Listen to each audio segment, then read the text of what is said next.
Chapter 233. Zhang Feng was speechless. He knew this guy was up to no good. You just want a piece of calligraphy. Why don't you just F***king say it? Why do you have to put on such an act? Aren't you tired? Even Lao Tzu's side characters are better than you. Alright. I can't do the calligraphy tonight. I'm not interested. My head hurts. Let's talk about it tomorrow. It looks like you guys won't be able to go back tonight. Since that's the case, I'll make do with it tonight. Zhang Feng pointed at the bar, then put a few tables together and lay down on them. Dugo was stunned. Seeing that Zhang Feng was about to fall asleep, he hurriedly asked, "Brother Zhang Feng, I have something to ask. I hope Brother Zhang Feng can answer my doubts." Speak. Zhang Feng's head was about to explode. He finally understood what a F***king sour scholar was. Aren't you tired of all these complicated formalities? If you just said you want a piece of calligraphy when you walked in, you have a question to ask. Perhaps Lao Tzu would give you 100 pieces of calligraphy on a whim. That would be a piece of cake. Do you have to do this? Alright, speak. I'm drunk and my head hurts. Zhang Feng rubbed his head. Under Dugo's murderous gaze, Zhang Feng could no longer lie down. He sat up and rubbed his temples. At this moment, Dugo said, "It's still the same question. I wonder what kind of state of mind Brother Zhang Feng was in to compose that poem." Zhang Feng rolled his eyes. If Lao Tzu knew what kind of state of mind Li Bai was in to compose that poem, would Lao Tzu be here? However, after thinking about it, this was undoubtedly an opportunity. Zhang Feng began to bluff. "Actually, you've already seen this poem." Oh. Dugo heard this and his expression froze. He hurriedly clasped his fists. "Please enlighten me, Brother Zhang Feng. Today in this small bar you..." "Forget it, you're drunk and didn't see it. How about this, tomorrow, I'll let you experience this concept for yourself. What do you think?" "Alright. Thank you, Brother Zhang Feng. But no, I still have a question. I wonder where the heroism in Brother Zhang Feng's poem, as well as the feeling of having experienced the vicissitudes of life, came from? Once, when I heard my father reciting this poem in his study, I was deeply attracted by the concept of this poem. Therefore, I specially consulted and paid a visit to the famous Confucian and literary masters in Chang'an city. However, everyone was extremely shocked by this poem. Everyone asked me which great Confucian wrote this poem. However, when this humble one said that it was composed by a tavern owner who was about the same age as this humble one, they were all stunned. They did not seem to believe it. In fact, some people even said that this was composed by a Confucian official who had experienced and witnessed the court for his entire life. When he was about to resign from his position, he composed this song in a free and easy manner. This, Brother Zhang Feng, can you tell me what is going on? Or should I say that this poem was written by Brother Zhang's teacher? Zhang Feng went crazy. He had an urge to cry. Who the F***ck could stand this? Lao Tzu did not even say a word. You force me to come up with such a huge list of things? You want me to recite them for you? Seeing that Dugo continued, Zhang Feng hurriedly stopped him. Brother Du, you're a magnanimous person. Can you let me have a good rest and talk about it tomorrow? My head hurts. Besides, in literature, the one who has the highest attainment wins, not the age. What matters in literature is the concept and the realization in daily life. Who says that the common people can't speculate about the imperial court? Just look at the old men on the street who are working hard to make a living. When they see the prosperity of the street or the poverty of their home, they sit alone in an unfamiliar tavern and drink by themselves while crying and reflecting on their life. May I ask, what's the difference between the imperial court and home? One is the home of the Tang dynasty, and the other is the shelter from all the storms and disasters. May I ask, what's the difference between the two? This is the source of my concept.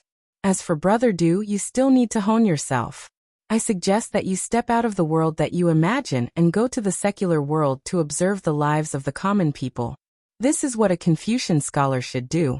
You shouldn't hide in your books and be a hypocrite who doesn't care about the affairs of the world. Alright, I'm going to sleep. You have a good time.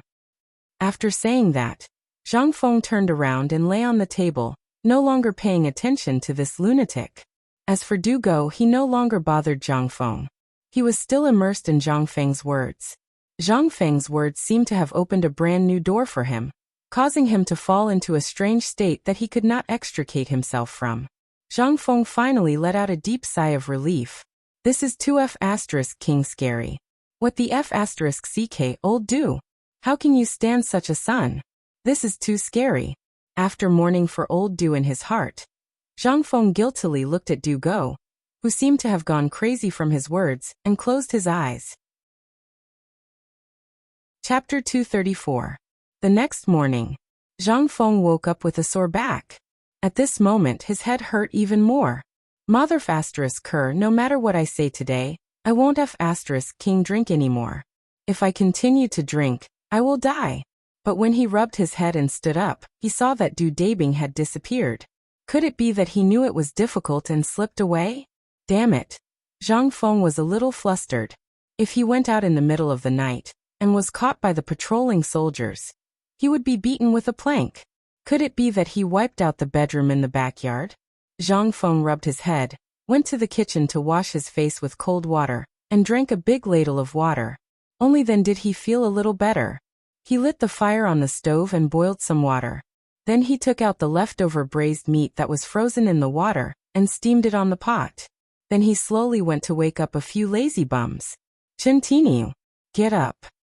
Stupid way. Get up and eat. You bums get up. But after calling for a long time, he did not hear any response. Zhang Feng was confused.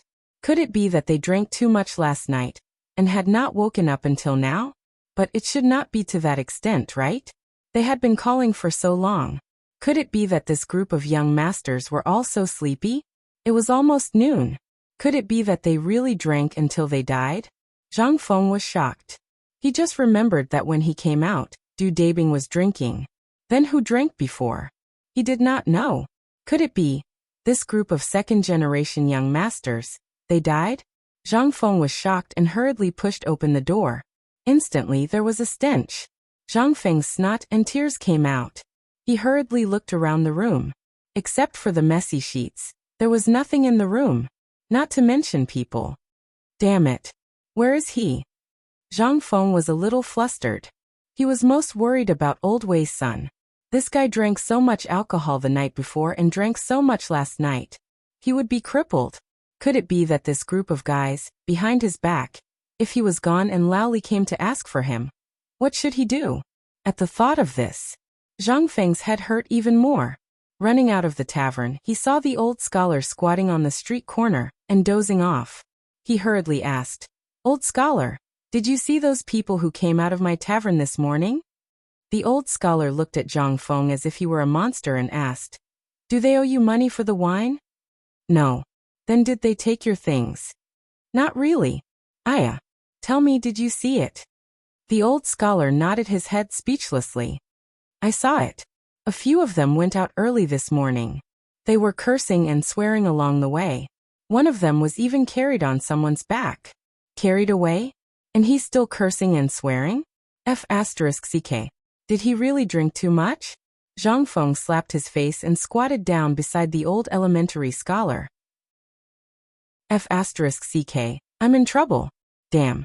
This group of idiots. If you can't drink, why are you pretending to be a chicken? Fengzi, those people seem to be fine. Old scholar, let me give you a piece of advice. Don't mess with them. They are people you can't mess with. Old scholar, what do you mean? What's wrong with them? After the old scholar finished speaking, he continued to doze off and ignored Zhang Feng. Zhang Feng became even more anxious. Well, you old scholar. To think that I've always respected you so much. So, you didn't even tell me when you encountered something. You just want to laugh at me, right? The old scholar was speechless. He shook his head. He waved his hand. Zhang Feng hurriedly put his ear to the old scholar's side. The old scholar said, "Do you know who they are? They are the famous bullies in Chang'an. It's not good for you to get too close to them. They are rich. But what about you? You will die." At this moment, Zhang Feng finally understood what the old scholar was worried about. He couldn't help but let out a deep sigh of relief. He patted the old scholar's shoulder and simply sat down next to the old scholar as well. Old scholar, you don't have to worry about this. They are my brother's sons, so I'm more at ease about this matter. If you have nothing to do, you can come to the entrance of my little pub. If you have nothing to do, we can chat. The old scholar rolled his eyes. He no longer paid attention to Zhang Feng. Kid, if you really want what's good for me, let me give you a piece of advice. One is marked by the company one keeps. Don't get too close to this group of people. Old thing, are you King here to instigate our relationship? Between us brothers, we can't let down the heavens and earth. And we can't let down our conscience. What is this called? This is called eating meat, and I can't let my brother drink soup. What is this called? This is called sharing blessings and suffering together. What do you know? At this moment, Chimo turned the corner while cursing. He opened his eyes and looked at the old scholar. The old scholar didn't even look at him. He only glanced at Li Chengqian. In the end, he sighed and closed his eyes again, pretending to sleep. At this moment, Du Go grabbed Chimo's ear and scolded. Tai Niu, is this what your father taught you? If you continue to disrespect the old man, do you believe that I will tell Li Qian's father immediately? Hearing this, Chimo shrunk his neck and hurriedly retreated to the back. Zhang Feng was also speechless. However, after being scolded by Du Go, Chimo couldn't flare up. He said sullenly, "Where did you guys go so early in the morning? Hey, Brother Zhang, didn't you guys disturb us last night? So we decided to go outside the city to hunt for some game. Look, what's this?" When Chimo heard this, he immediately jumped up. Not far behind him, he pointed at the things on the bus that a few workers were dragging. He was completely dumbfounded. What the *CK? You guys went to hunt a tiger early in the morning? Chapter 235. Zhang Feng was about to go crazy. This was a King death sentence. Tigers.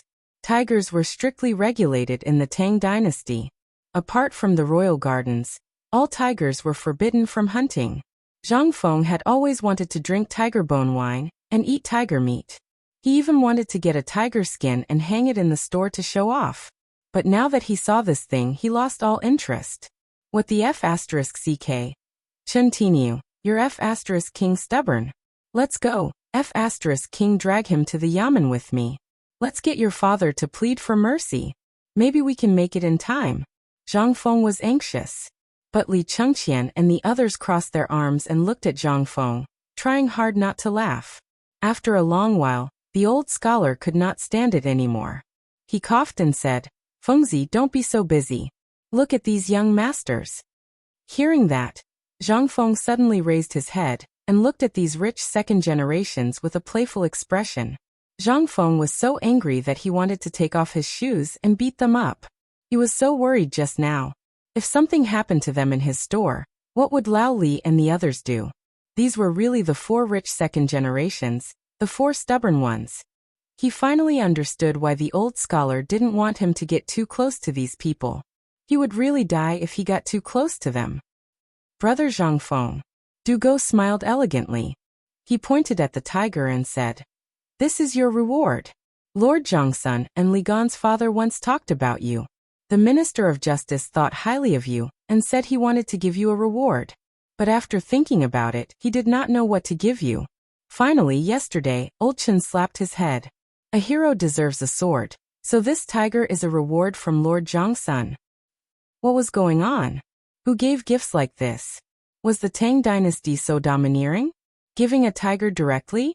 Zhang Feng had some doubts at first, but after hearing Du Go's explanation, Zhang Feng faintly thought about everything from the beginning to the end, and finally understood. It was impossible to find a tiger in the Qinling Mountains early in the morning.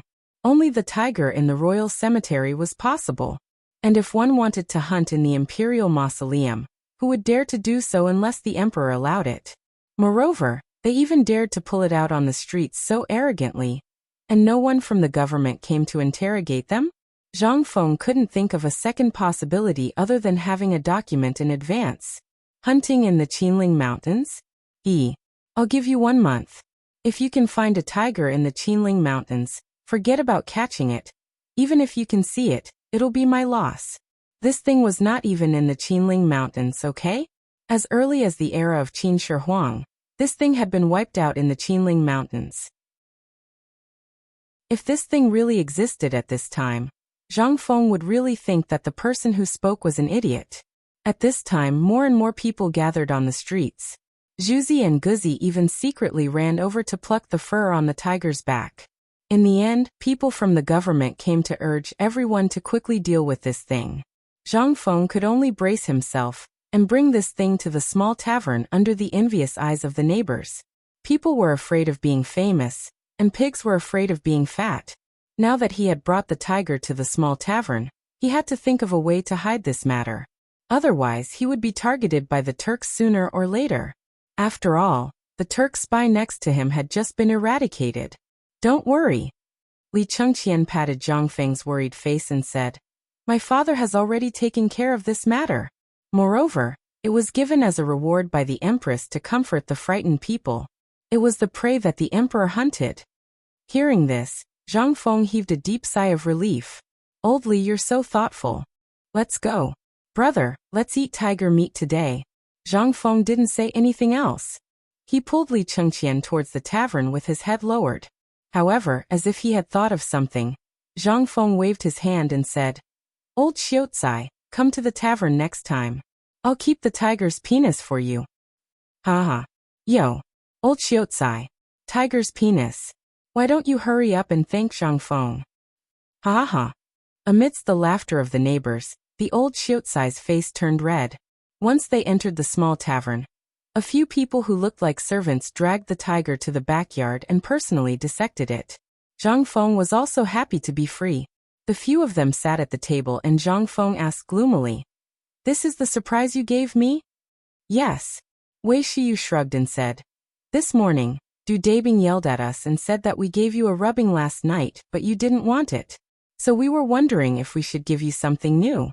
In the end, Chen Tiniu slapped his head and remembered that the Mountain Kings all had this in their homes. "So before the sun rose, we went out to tinker with this thing." Hearing this, Zhang Feng exploded. He stared at Li Chengqian and said, "So you guys went to the imperial forest to poach?" Li Chengqian shrugged speechlessly. "Don't worry about this, my father will take care of it, and you can eat to your heart's content. Do you think it's so easy to enter the imperial hunting ground? If we can enter, it means that the emperor already knew about it. So, you see, no one has come to ask, which means that the emperor already knows about it." Chapter 236. The tiger skin, the bloody tiger skin, was stretched taut on the wall of the backyard. Wei Shiyu demonstrated her swordsmanship, slicing a piece of tiger meat into thin, sparkling and translucent slices with each slash of her sword. Zhang Feng closed the pub and set up a charcoal fire under the crooked tree in the backyard, preparing to barbecue. Du Dabing and Li Gan stared unblinkingly at Zhang Feng's seasoning jar. Zhang Feng even tricked Qing Chumo into swallowing a piece of tiger meat with salt and pepper. Xiao Bing was still lying beside the well, hugging the bucket and refusing to let go. After a while, the sizzling tiger meat on a stone slab the size of a millstone was all in their stomachs. They did not drink alcohol today. No matter how Zhang Feng urged them, they did not dare to drink. Wine was a good thing, but it was also deadly. After eating and drinking to their heart's content, they simply took off their clothes and lay down in a cool place to digest the food. At this moment, Zhang Feng also felt incomparably relaxed. This was the life he needed. Although it was a little scary, at the very least, these guys were very energetic. However, these guys had to be nurtured. There were a few times when Lao Li and the others found all kinds of reasons to send them here. Now he finally knew how much of a headache Lao Li and the others had caused. Perhaps it was the fault of the father for not teaching the child well.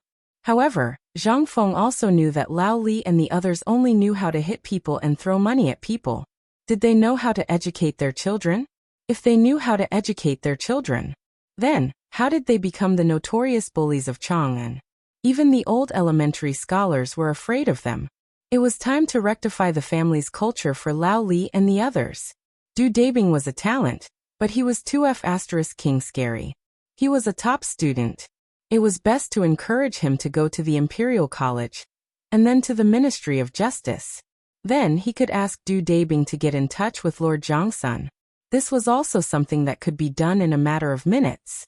As for Li Gan, Zhang Feng still did not know what he was capable of. However, it seemed that the people here were very afraid of this elegant, smiling guy. As for the remaining 3 guys, the ideal place was to go to the military camp. This was a ferocious general born for the army. With a little bit of training, he would definitely be an existence comparable to Cheng Yaojin. At the very least, when dealing with the Turkic Khaganate in the future, he might be able to make use of them. At the thought of this, Zhang Feng asked, "Brothers, let me ask you, what are your dreams? In other words, is there anything you want to do the most?" Yes. When Ching Chimo heard this, he was so excited that he almost jumped up. "Brothers, I'll say it first. Don't steal it." Zhang Feng gestured for him to continue. Ching Chimo then said, "I'm the second of the 3 brothers in my family. You all know that the head of the family and the affairs of the family are basically passed down to the eldest, which is my eldest brother. Therefore, Lao Tzu does not have any dreams in his life. Lao Tzu does not know how to do business, and he doesn't know many people. He just wants to make a living in Chang'an City. It would be best if he could have a bunch of wives and concubines." Zhang Feng kept staring at Cheng Chimo's eyes. The eyes were the window to a person's soul. No matter how strong a person was, when faced with such a problem, even if he said the same thing, one would still be able to see what one needed the most from his eyes. At this moment, Zhang Feng saw indignation. Yes, Ching Chimo was indignant. As the son of a duke, he was under too much pressure. He wanted to surpass his father, but his father told him that his achievements overshadowed his master's. Therefore, from then on, he began to give up on himself. He liked to play with swords and sticks, but until now he had only managed to get to the position of a lieutenant. Moreover, he was a dispensable idle person in Chang'an City. He was indignant, but what else could he do? This was the family of an emperor. "Do you want to join the martial arts?" Zhang Feng's sudden voice stunned Ching Chimo, Wei Shiyu and Zhang Sunchong. However, everyone's eyes glanced at Li Chengqian, intentionally or otherwise, and finally fell silent. Yes. How could he not? But now he also wanted to go. However, Lao Tzu did not want him to go. What else could he do? Zhang Feng understood Cheng Chimo's heart. Because just a moment ago, in that instant, he saw a flash of passion in Ching Chimo, Zhang Sunchong, and Wei Shiyu's eyes. However, this flash of passion quickly disappeared without a trace. Zhang Feng seemed to understand something. He could not help but sigh in his heart. What kind of era was this? Everything is based on seniority.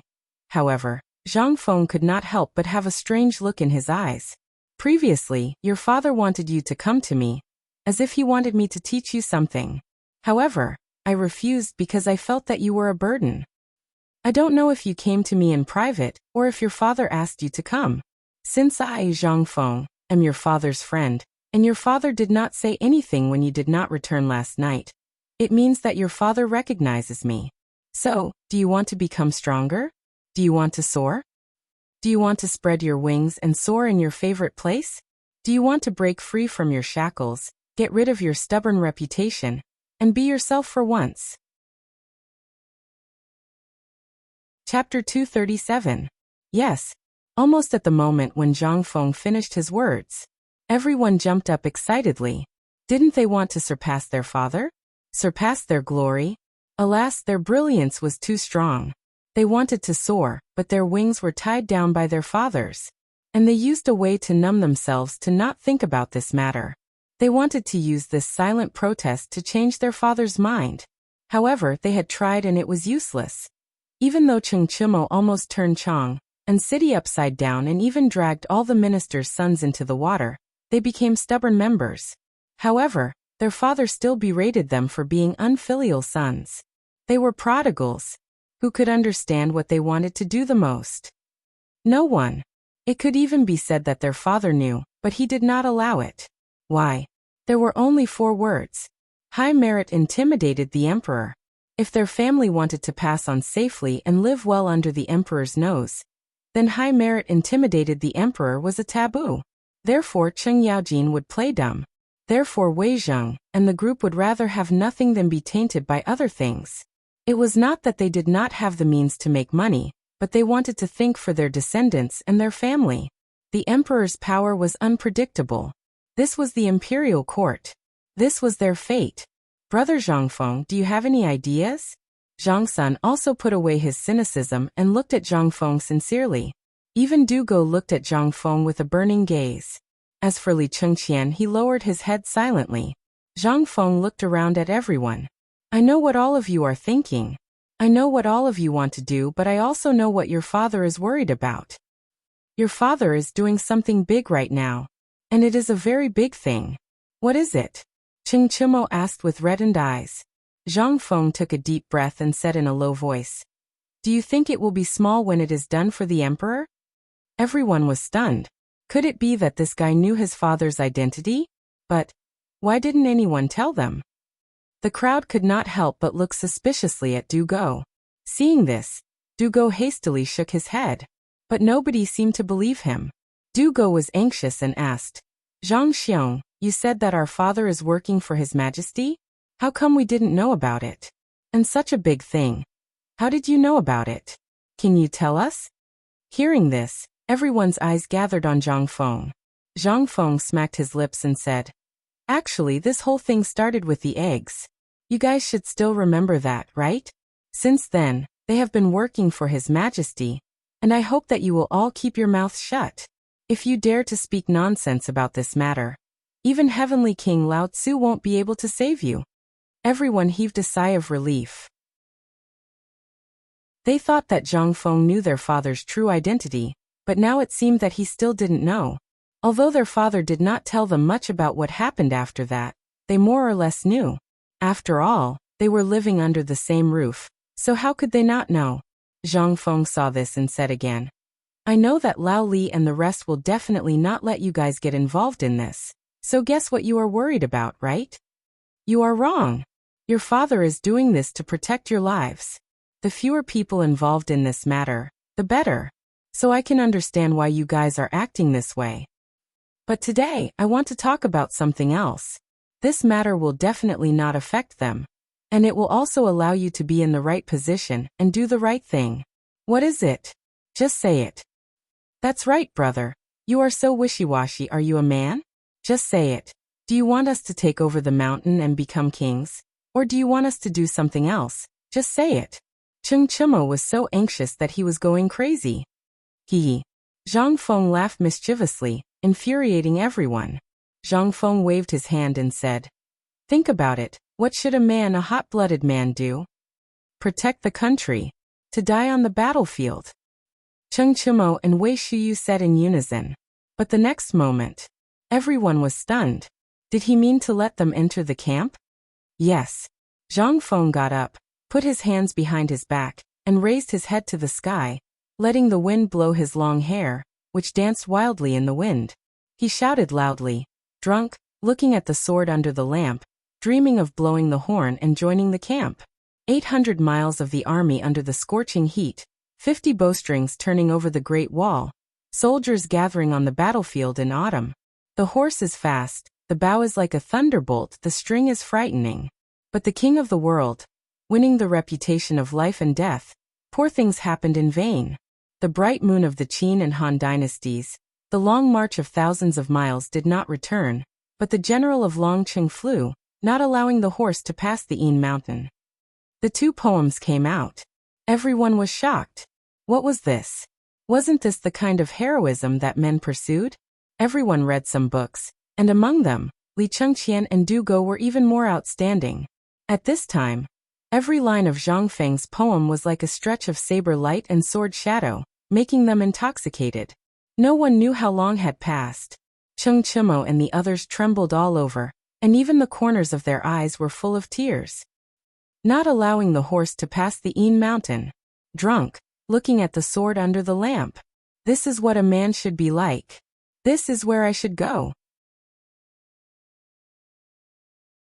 Chapter 238. Even. Among them, Du Go's perception was deeper, because last night, he learned another meaning from Zhang Feng's mouth. It was a kind of artistic conception that could not be felt in books. He had been pondering about it before, and even followed them to hunt the tiger today. However, he was looking for the feeling that Zhang Feng mentioned. But, unfortunately, until now he still could not understand the artistic conception that Zhang Feng mentioned. However, at this moment, in Zhang Feng's 2 poems, his feelings were the deepest. In these 2 poems, the heroic, free and easy soldier deeply attracted him. He knew that Zhang Feng had definitely not been to these places. However, he still saw the hazy battlefield from Zhang Feng's poem, the smell of blood, the roar of swords clashing, the sound of war horses neighing, the blood and fire, laughing wildly to the sky, drinking and talking merrily. Du Go yearned for all of this. Is this the soul of the poem? Brother Zhang?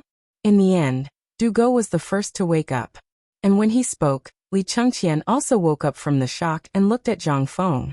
Zhang Feng shook his head. Everyone has a path that suits them. For example, some people are naturally suited for one thing, obsessed for one thing, and crazy for one thing. Just like how you are obsessed with your words, he is not suitable for the battlefield. But what he wrote was a battlefield. He can use the pen in his hand to let the enemy see the majesty of the Tang dynasty. But this is not limited to the imperial court. It is beyond the imperial court. Do you understand? Du Go was stunned. He fell into a complete silence. Zhang Feng knew that he needed time to digest. He would need at least a day to walk out of his thoughts. At that time, he would no longer be himself. Everything he had learned before would be sublimated.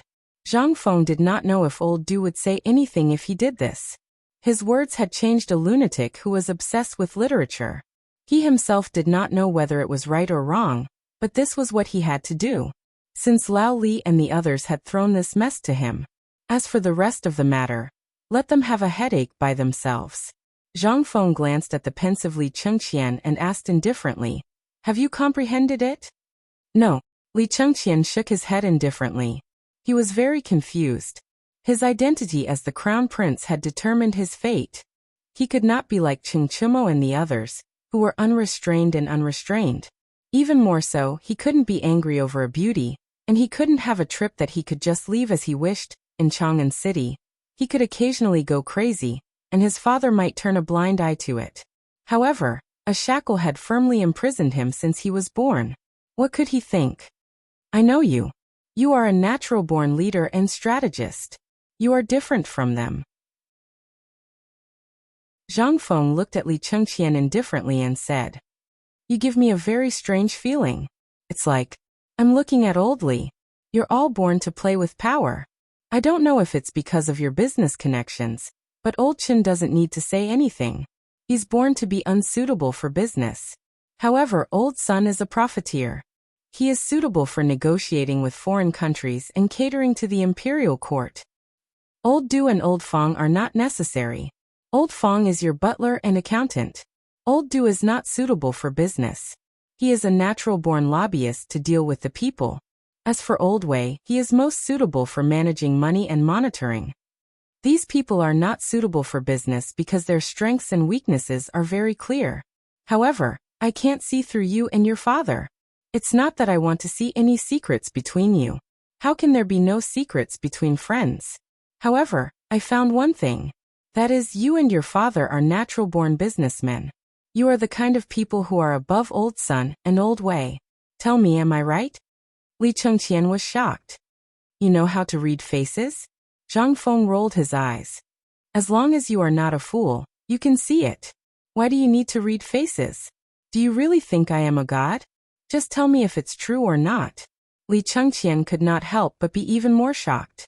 He gave a thumbs up. What an expert. This was simply an expert. To be able to see this from the words and actions of the people and their expressions, it was simply, this was incredible. It seemed that he had to be more careful in the future. It was not surprising that he could see something from his father, but how could Li Chengqian not be shocked that he could see it from him? He had already become friends with Qin Chumo and the others. Basically, no one on the streets would associate him with the crown prince. However, Zhang Feng could. How could Li Chengqian not be shocked? "Right, brother Zhang Feng, I have a question to ask you.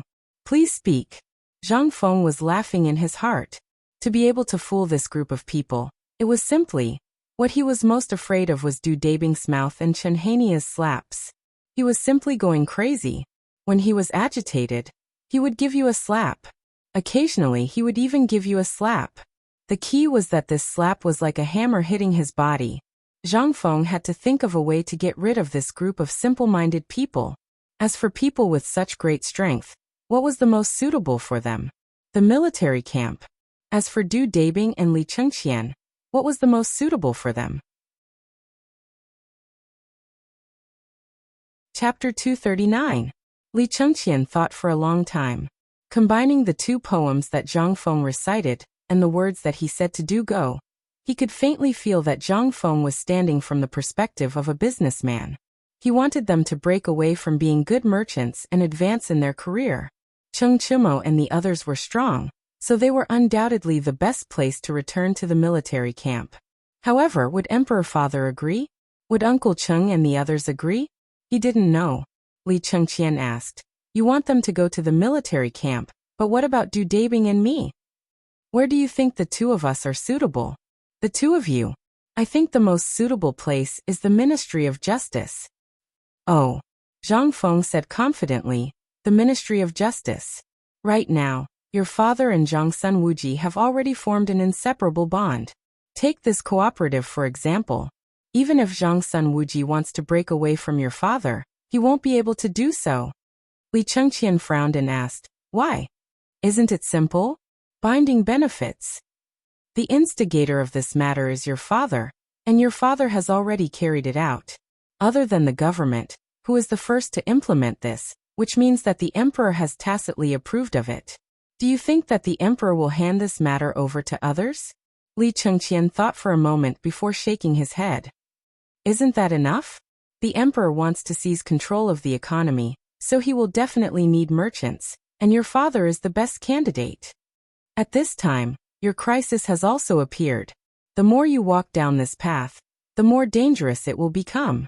If you don't make use of this opportunity to change your identities, it would be best if one of you can enter the Ministry of Justice while the emperor is in a good mood. I have observed you for a while now. You are the best candidate. Du Dabing is too stubborn, so he needs someone to restrain him, and you are the key. Thus, I think that you are the best candidate. However, I suggest that you start with the Ministry of Justice, which means that you will be exiled from the army. This way, the emperor won't be able to see your motives. This way, after the war with the Turks, you will be a meritorious official. Returning to the imperial court as a meritorious official, and being conferred a title of nobility will be a matter of minutes. How about it? How do you choose? Li Chengqian was shocked. If his family was really a merchant, then this would be a brilliant plan. Unfortunately, they were the royal family. Royal family? Was there a need to do this? No need.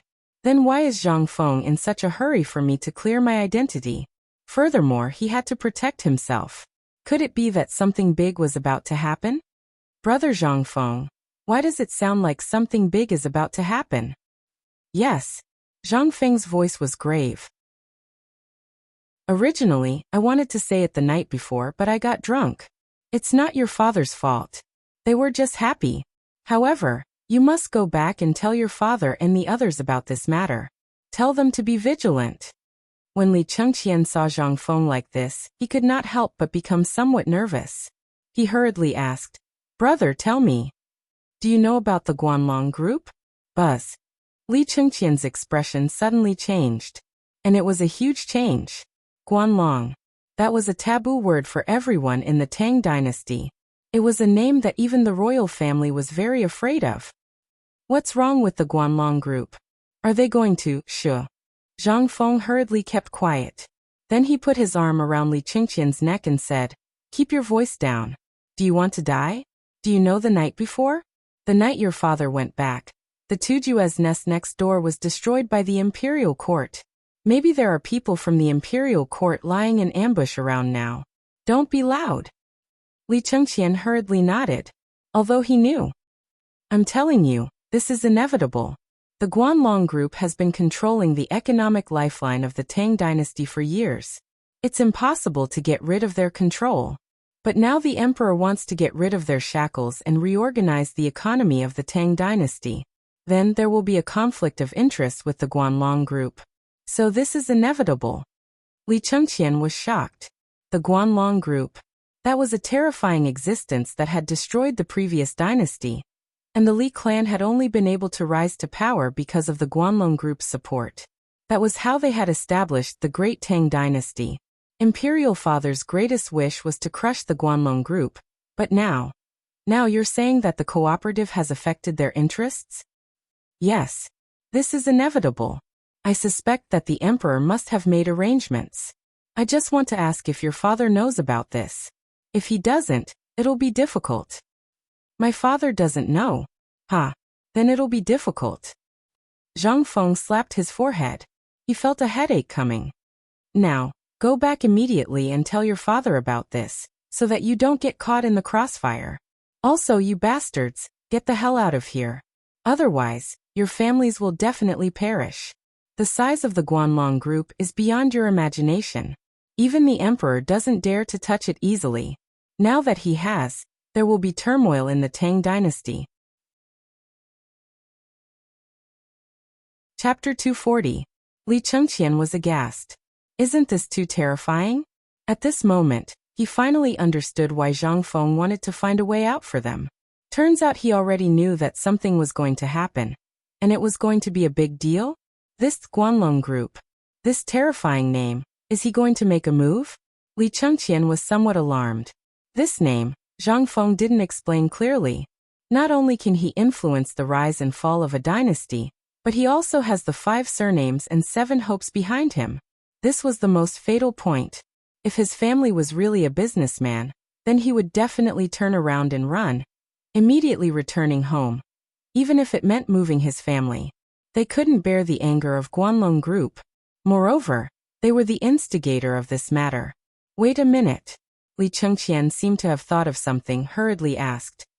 Brother Zhang Feng, this matter was started by you. If the imperial family and Guanlong group were to fight, then wouldn't you be in the most danger? However, Zhang Feng smiled instead. If you hear that your subordinates are going to rebel, but your subordinate, would you care about his relationship with a tavern manager? And a 20-year-old sloppy shopkeeper at that? This is where I am safe. They still look down on me. To put it bluntly, their target is the emperor, and the instigator of this matter, which is your family. But I am the safest existence. You don't have to worry about my safety. However, I'm only guessing about this matter. As for whether the Guanlong group has reached an agreement with the emperor, it's still unknown. The best way is for all of your juniors to retreat to Longyu Road immediately. In this way, even if the situation really explodes to an incalculable extent, you won't lose much. Zhang Feng didn't dare to speak too confidently. If the emperor had reached an agreement with Guanlong group, then their actions would be useless. But if they didn't reach an agreement, then who knows what would happen next. If the matter was too serious, Lao Li and the rest would be frightened. And if they angered Li Shimin, then they would die even faster. However, these words were not the case in Li Chengqian's ears. It would be better if Zhang Feng didn't say anything comforting at the end. But now that he said it, the trouble was really big. Li Chengqian asked with some worry. Then what do you think if the emperor is not prepared for this matter? Or if the emperor doesn't know about Guanlong group's conspiracy? Then what should we do? What should we do? Zhang Feng really didn't know. But after thinking, he finally said, well, if the emperor is not prepared, if this matter happens, then we have to divert everyone's attention. How? Hey, I say, why is everyone in your family so strange? Even the emperor isn't anxious? The emperor doesn't know how to be anxious. The eunuch is the eunuch. Zhang Feng rolled his eyes. Seeing that Li Chengqian was so anxious that he was sweating profusely, he scratched his head and said, right now the best way is to create a war at the border. How do you make it? Li Chengqian was anxious. The Guanlong group's influence was very wide. If they didn't make any preparations now, then the consequences would be all over. Let me put it this way. If you were the emperor, then if you encountered this matter, would you divert the attention of this war? Li Chengqian didn't understand Zhang Feng's meaning and hurriedly asked, Brother Zhang, Do you mean to artificially create a war? Or are the Turks about to start a war? Li Chengqian couldn't figure it out. He couldn't figure it out at all. He didn't know what this war meant. But since Zhang Feng could predict the conspiracy between the Turks and Tubo, then what would it be this time? I heard from my father that you said before that whoever starts a war first will lose this game, right? And now Tubo and Tuyuhan of the Turks are vaguely showing signs of alliance. If we rashly start a war now, then this fuse will explode, won't it? It won't. Zhang Feng waved his hands dismissively. As for this matter, I said that the emperor isn't anxious, but the eunuch is. Why don't you think about it? Since even you know about it, how can the officials in the royal court not think of it? Do you think that those officials in the royal court are incompetent? What I mean is that if I were that person, I would arrange a military deployment. The lifeline of the Guanlong group is concentrated in Longyu, Longxi, and other places. Even the Silk Road is an important economic region for them. Then if we were to send a few important figures there in a high-profile manner, such as the Crown Prince, to patrol the world, he would think twice. And because of this matter, the attention of the Turks will also be drawn and their operations will be paused. Although it won't be to the extent of starting a war, the tense atmosphere will be the breakthrough to deal with the Guanlong group. If he dares to make a move, he should first consider whether the economic lifeline he has established there will be lost because of this. Zhang Feng smiled confidently. Pointing to the dazed group, he looked at Li Chengqian and said, "This is the so-called besieging way to save Zhao. This is also the reason why I have you all join the army. It won't be a real war, and it will serve as a deterrent. You all will be able to advance smoothly through this matter. I believe that the officials in the royal court won't let go of this opportunity, right? How about it? Do you want to be promoted?" Chapter 241. Li Chengqian fell silent. This matter was too important. Putting everything else aside, if the crisis of the Guanlong group was really resolved according to Zhang Feng's words, it would indeed be effective. However, he still did not know the deeper meaning behind it. But what if this operation, for example, was to let people know that the Crown Prince had personally come to the drill ground at the Longyu border? What kind of effect would that have?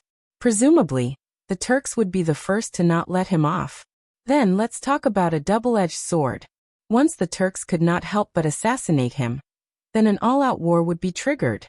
Although it was good to attack Wei to rescue Zhao, the prerequisite was that Guanlong and the Turks would have some misgivings. And what would their misgivings be? Li Chengqian could not figure it out. At this moment, one after another, Cheng Chumo and the others woke up from the poem and the mood that Zhang Feng had described. Seeing that Li Chengqian had also sunk into deep thought, they could not help but be shocked. Could it be that Zhang Feng was really a god? 2 poems were enough to make everyone look like this? Originally, he had thought that only the fist and Du Dabing's mouth were the most powerful knives.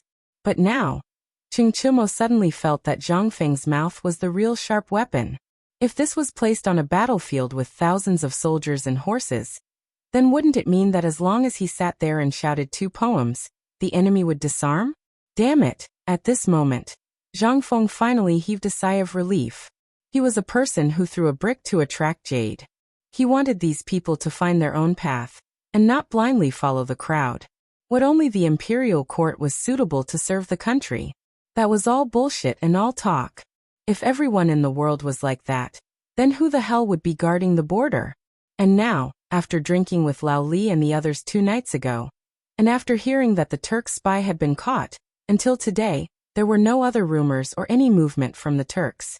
Zhang Feng could not help but feel that something was wrong. What exactly was wrong?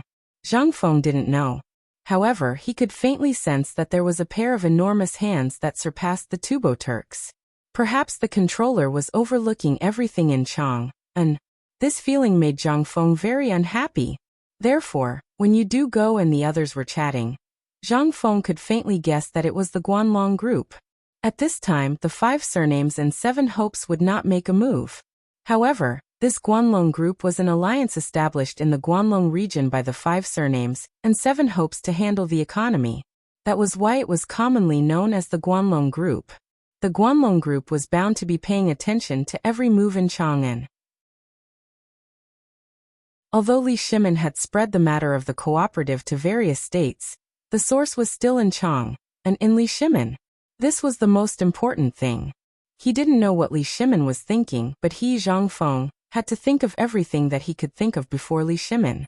He had to screen out the most correct way to deal with it. And finally, from the moment when he instigated Chen Tiniu and the others to enlist in the army, Zhang Feng finally thought of the best solution. That was the garrison troops that Chen Yaojin and Li Jing had deployed in Yuzhou and Longyu Road. Only when the garrison troops moved, or when a heavyweight in the imperial court suddenly went to the garrison in Longyu, would everyone's guess shift to the garrison in Longyu. Thus, Chang'an would have a chance to breathe. Otherwise, not to mention Li Shimin, as long as the Guanlong group made a move, then in minutes, everyone in Chang'an city would be finished. Right now, all the arrangements had become a wedding dress for the Guanlong group.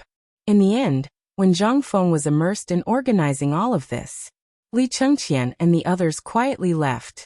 They had to leave. This matter was too big. On the one hand, Zhang Feng had succeeded in activating the enthusiasm of Du Go and the others to join the army. On the other hand, they also learned from Li Chengqian that they didn't want to hear the two words Guanlong. How could they possibly sit still and do nothing? Seeing Zhang Feng in a daze, they hurriedly got up and left. A moment later, everyone followed the gloomy Li Chengqian into the imperial study. After seeing Li Shimin, everyone hurriedly knelt down. Son greets father. Son greets the emperor. Rise. Li Shimin put down the booklet in his hand, rubbed his forehead, and asked, "How was it? What did you get from the tavern?" "Father, son wants to go to the military camp with Anywhere Mo and Zhangsun to gain experience," Li Chengqian said. Hearing this, Li Shimin was stunned.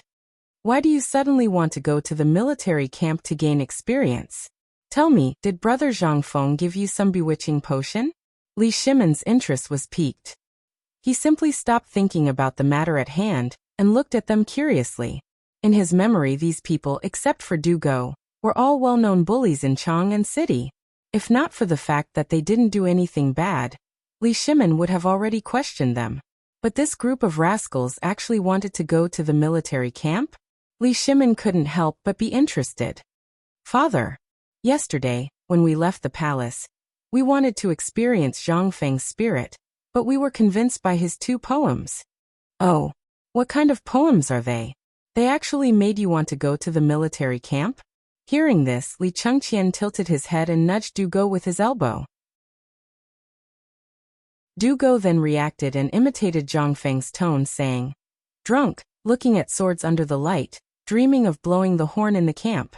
800 miles of troops under the scorching heat, 50 miles of sound beyond the Great Wall, soldiers on the battlefield in autumn, the bright moon of the Qin and Han dynasties, the long march of thousands of miles did not return. But the flying generals of Longcheng did not teach the horses to cross the Yin Mountains." Chapter 242. At the moment Du Go opened his mouth, Li Shimin was shocked. Xiao Gizi hurriedly threw a brand new piece of paper in front of Li Shimin. Li Shimin followed Du Go's intonation and began to write. "But Long Qingfei is here. I won't teach Huma to cross Yin Mountain." Good poem. Good poem. Li Shimin looked at the poem in his hand. Every stroke, coupled with Du Go's somewhat tender voice, had a different flavor. Li Shimin felt as if he was seeing the battle at Helan Mountain. "This is the poem that brother Zhang Feng gave you?" Li Shimin seemed to understand Zhang Feng's meaning. Seeing everyone nod, he waved his hand and said, "Pass down the order. Let Wei Zheng do Ruhui, and Qing Yaojin enter the palace quickly." "Yes." Xiao Gizi hurriedly left. Li Shimin waved his hand and dismissed everyone. Then he said, "Chengqian, did brother Zhang Feng say anything else? Or did he say that the Turks are about to make a move?" He did not believe that Zhang Feng would say something like this for no reason.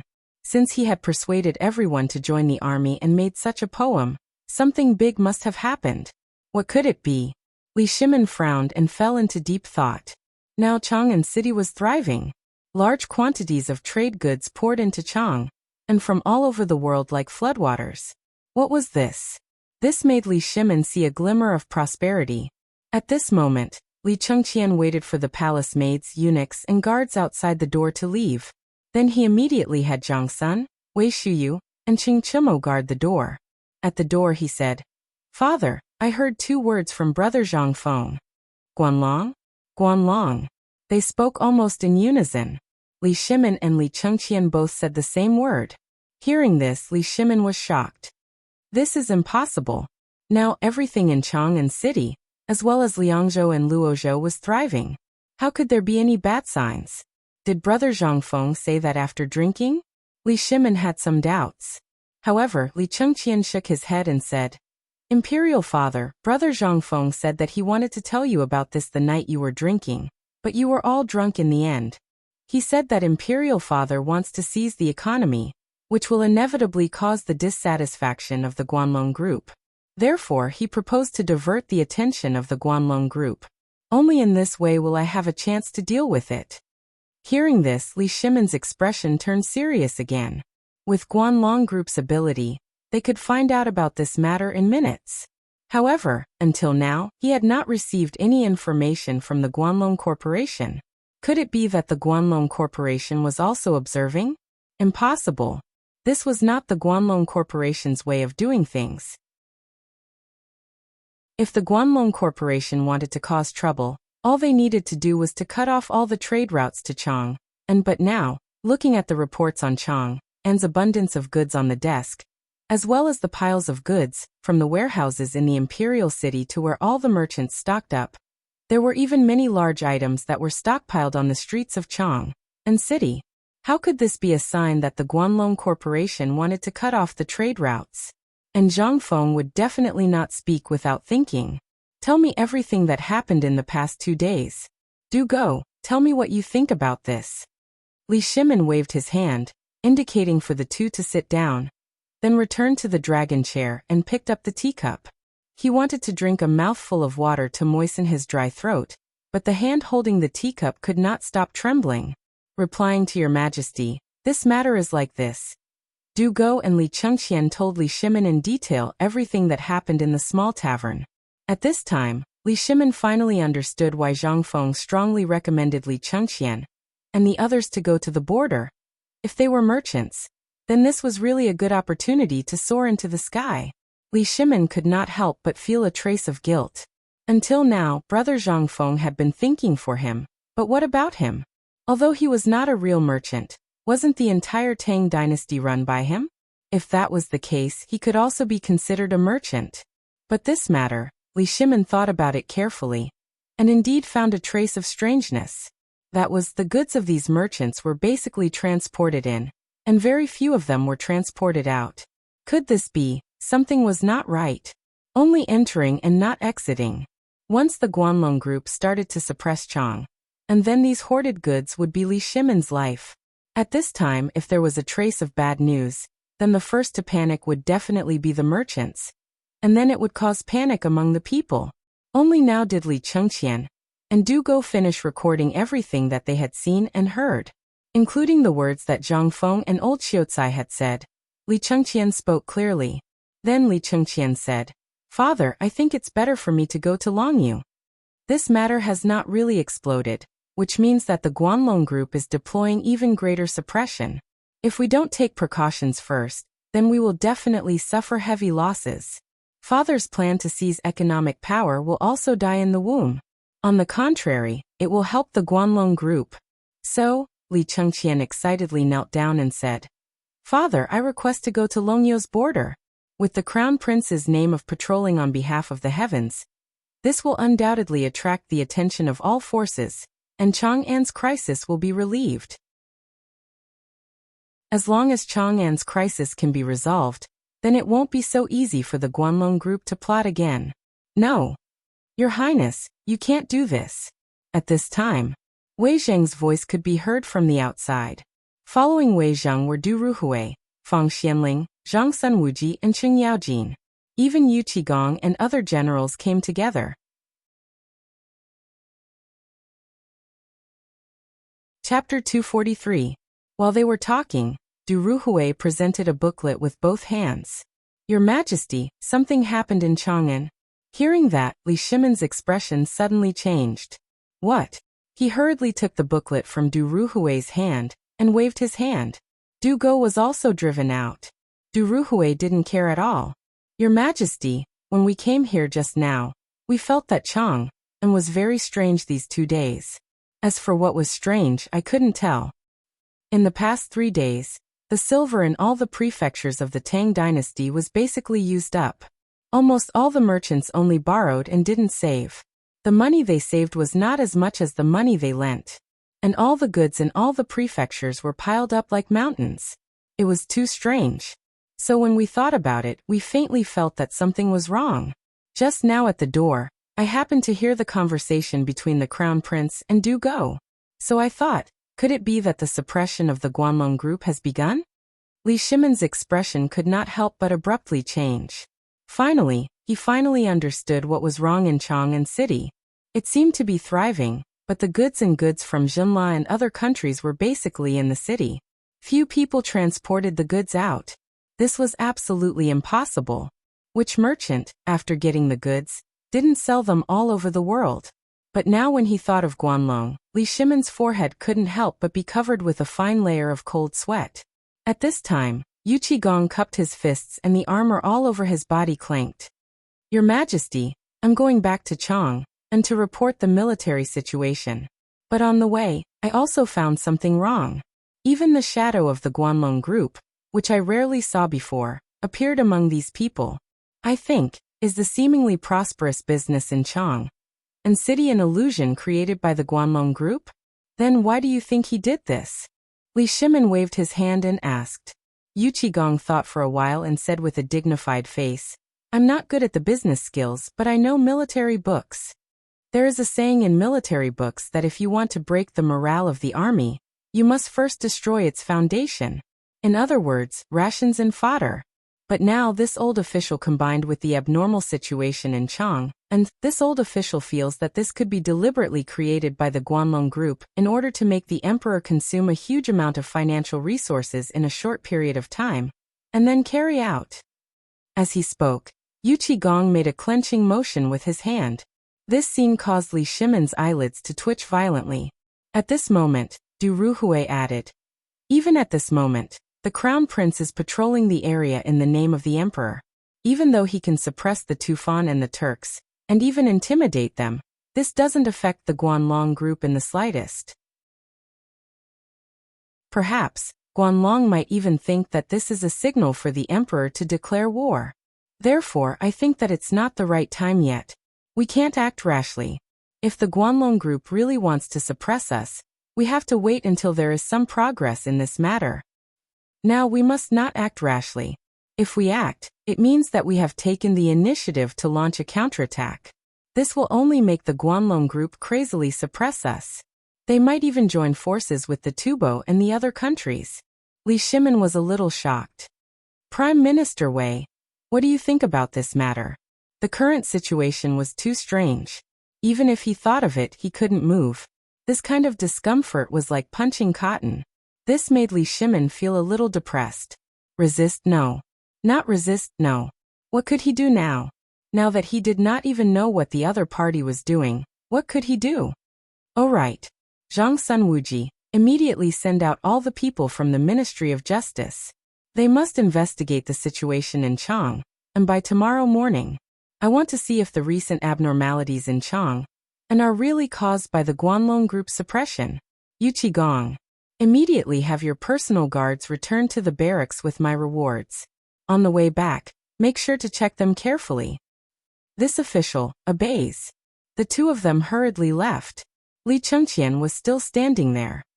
Father, I think that the right way to solve this crisis is to go to the Longxi military camp immediately. Moreover, Brother Zhangfeng also said that only that place is the key to resolving this crisis. No, Li Shimon waved his sleeve. Qingyaojin. Yes, Your Majesty. I remember that the various regions have been recruiting more than a month ago, right? Cheng Yaojin bowed and said, Your Majesty, there are only about 30,000 new recruits in the vicinity of Chang'an City this year. They are currently undergoing urgent training in the military camp outside Chang'an City. Immediately take these tens of thousands of people to Longxi with my orders, and create a war for me. When Cheng Yaojin heard this, How could he not know what the emperor meant? His eyes flashed and he excitedly clasped his fist. That's great.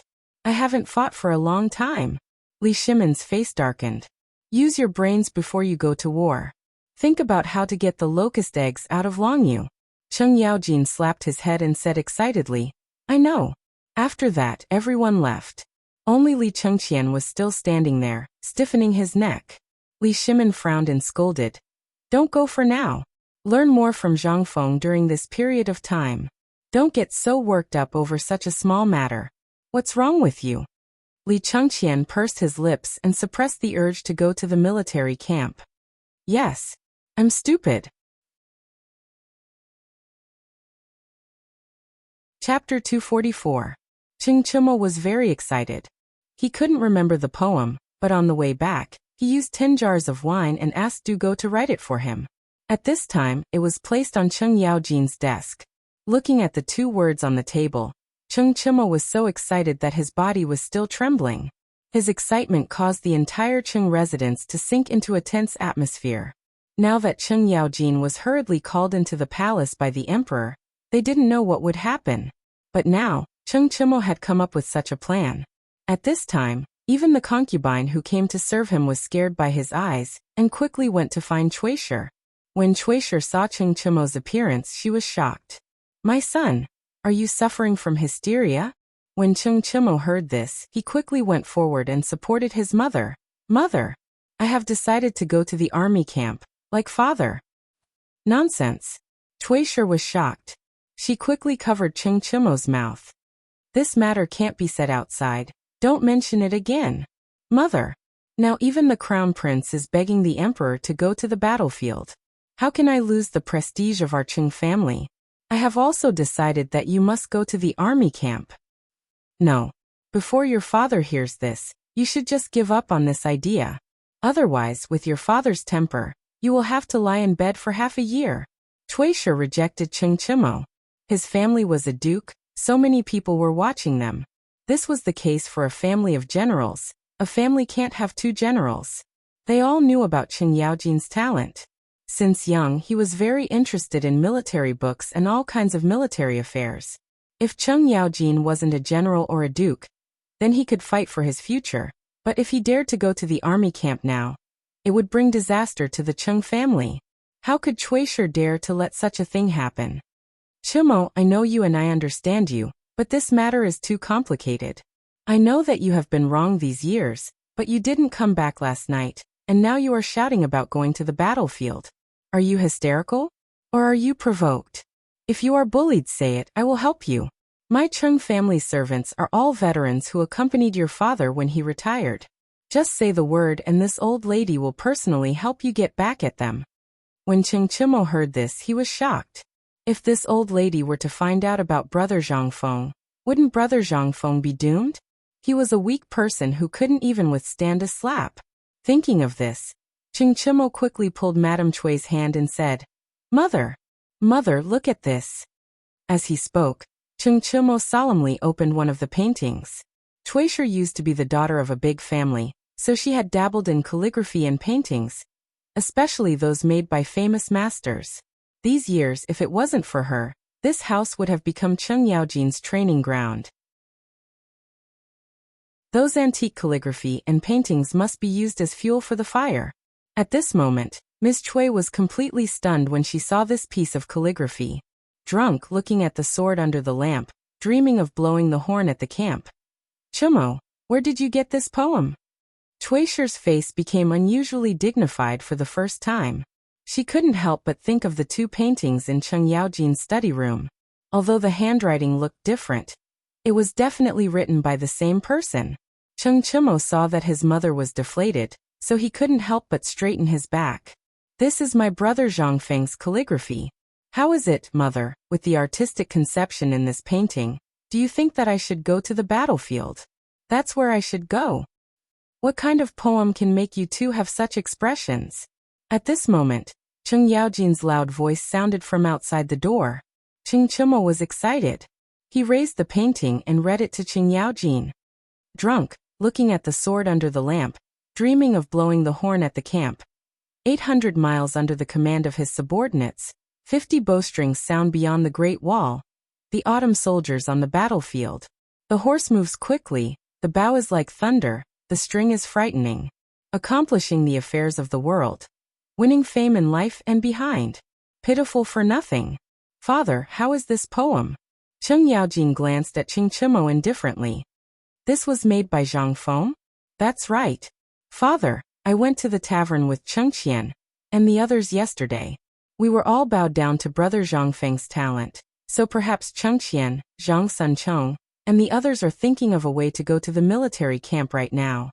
Cheng Yaojin heard this and stroked his beard. No one could see any change in his expression. His Majesty knows about this.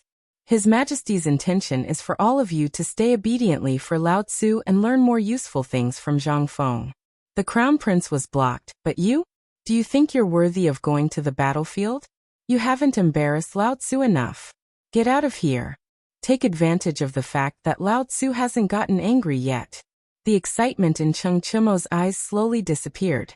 However, when he heard that the Crown Prince couldn't go, and when he heard his father's words, he hurriedly ran away.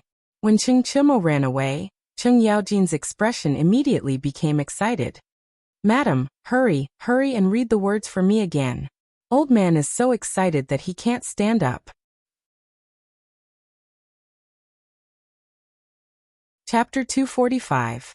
In a tea house next to the Jinshui Bridge in Chang'an City. Although it was noon and the place was usually crowded with customers, it was quiet at the moment. Burly men surrounded the tea house so tightly that not even a drop of water could trickle through.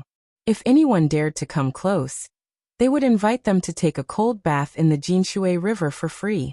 On the second floor of the tea house, a few spoiled brats sat dejectedly at the tea table inside. Say something, Cheng Qian. If you can't think of a way, our chance to bring glory to our ancestors is gone. That's right. My legs were almost broken by my father. If Tai Nyo had come in time, my father would probably have broken my leg by now. Wei Shiyu was depressed to the extreme. He even politely read the 2 poems to his father. When he saw his father writing, he said what he wanted to say the most. However, what welcomed him was the inkstone that his father loved so much. Thinking about it now, Wei Shiyu's legs were shaking. If he didn't want to go, so be it. Did he have to be so angry and chase him all over the courtyard? Did you see Zhang Suncheng? His house is so close to here. Why hasn't he come yet? Du Go asked doubtfully. Du Go had been covering his face the whole time. Now that he turned around, everyone finally understood why he was covering his face. This grandson had also been beaten up. As for who beat him up, don't even think about it. Other than Du Ruhui, who else could it be? Li Chengqian waved his hand and said, We're not waiting anymore. Even if Chongzi isn't dead, he'll lose a layer of skin. He won't be coming today. Let me tell my father's intentions first. When everyone heard that, they hurriedly held their breaths. I've already told my father about our situation. My father's intention is that we are not allowed to go to the battlefield. I think this matter has something to do with Guanlong. If they know that the Crown Prince personally went to the barracks, it might anger the Guanlong group. My father's intention is to let us continue to stay in Chang, and then learn from Zhang Feng. When everyone heard that, they couldn't help but sigh. Since the emperor had said so, they really didn't have any chance at all. If the emperor opened his mouth and allowed Li Chengqian to go to Longyu, then they could use the identity of the Crown Prince's bodyguards to mix and mingle in the military camp. If they could get a little bit of military merit at the border, that would be even better. But now, even the emperor was terrified. And from the looks of it, this matter seems to be even more serious. Just like what Brother Zhang Feng said, it seems that the emperor is really not prepared for this matter at all. What should we do? Chengqian, should we intervene in this matter?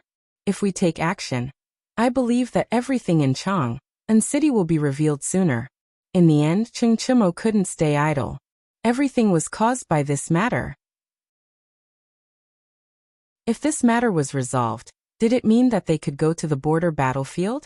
Cheng Chimo's blood was boiling as he thought about the possibility of war with Tubo, the Turkic Khaganate, and the distant India in the future.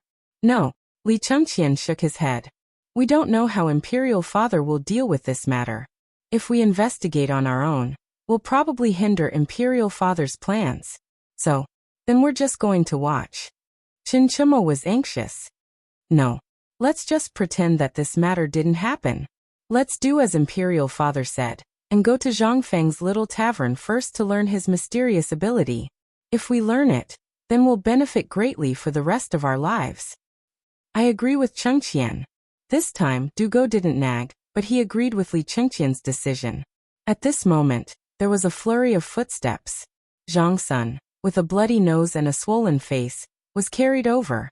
Originally, Zhang Sun was still a little embarrassed, but when he saw the palm print on Dugo's face and the bruise on Wei Shiyu's nose, he instantly understood what had happened. Damn, brothers, why are you all fine? I was beaten up badly by my old man. Hearing this, Dugo pointed at Wei Shiyu. He was almost beaten to death by his father. If not for Chingchimo, his legs would probably be broken by now. But to be honest, Chingchimo, why are you fine? Dugo quickly reacted and asked. Chingchimo puffed up his chest. My father is wise and powerful, how could he? Scram. Your father is wise and powerful. Wei Shiyu exploded. She and Zhang Sun roared at the two of them in disdain. At this moment, Dugo said mysteriously, I remember now, it's the poem I wrote for you about Brother Zhang Feng. Stop talking. Brother, don't talk anymore. Chingchimo was anxious. Only then did everyone come to a realization. If I knew earlier, why didn't I prepare in advance? This was really a case of being too smart for your own good. If the silly Chingchimo could think of this, how could they not? No, for the sake of their future happiness, they had to ask Brother Zhang Feng for 180 fortune characters. This thing was a life-saving talisman. Let's go. Brothers, let's go find Brother Zhang Feng. Didn't our father say to go find him to play? Go, go, go. What are we waiting for? Under Zhang Xuan's urging, everyone could not help but slap their heads and hurriedly get up and leave.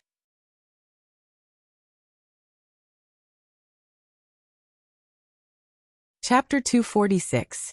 Zhang Feng was depressed. He was extremely depressed. Staring at the big pile of tiger meat on the salted water pot, he felt a headache coming on. He wanted to give it away, but no one dared to take it. Although the meat was good, obviously, as a slave, no one deserved to eat it. Just one sentence. No one deserved it. That gave Zhang Feng a headache. This group of idiots, they were really the bullies of Chang'an City. They had already thought of this point. If it weren't for the fact that he had sworn to give the tiger's innards and penis to the old Xiaocai, Zhuzi monkey, and old he, the army of flies would have made Zhang Feng have the urge to move out of his house. He had said that when he left, each of them would take a piece. Well, they all ran away. Zhang Feng fiddled with the 4 tiger claws and went to the medicine store to buy some herbs to make a big jar of tiger bone wine. But what should he do with the rest of the meat? The meat was very astringent and dry. If he made it into jerky, it would be like chewing tree roots. But if he didn't deal with it, he couldn't just let the meat rot, right? Zhang Feng had a headache. He lowered his head and put the firewood under the pot, letting the boiling salt water in the pot smoke the tiger meat. And at that moment, a few small heads carefully poked in through the curtain of the backyard.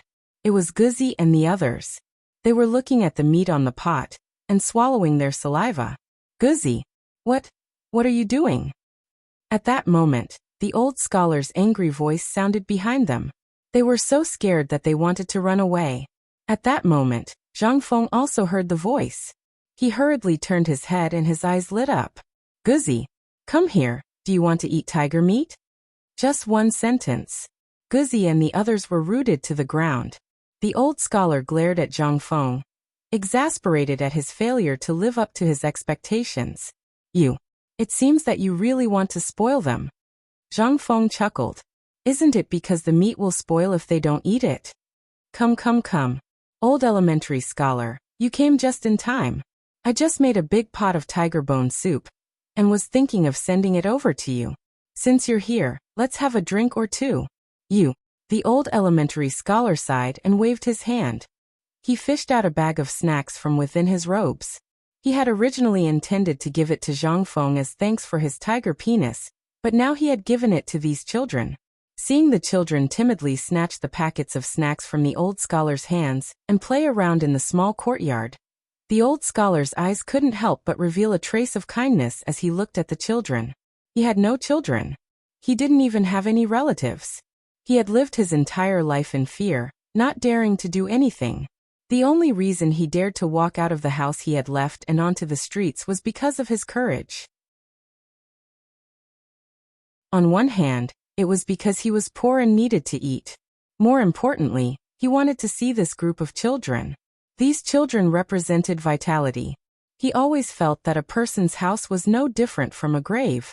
Old Xiaotsai, what's wrong? Did he miss her?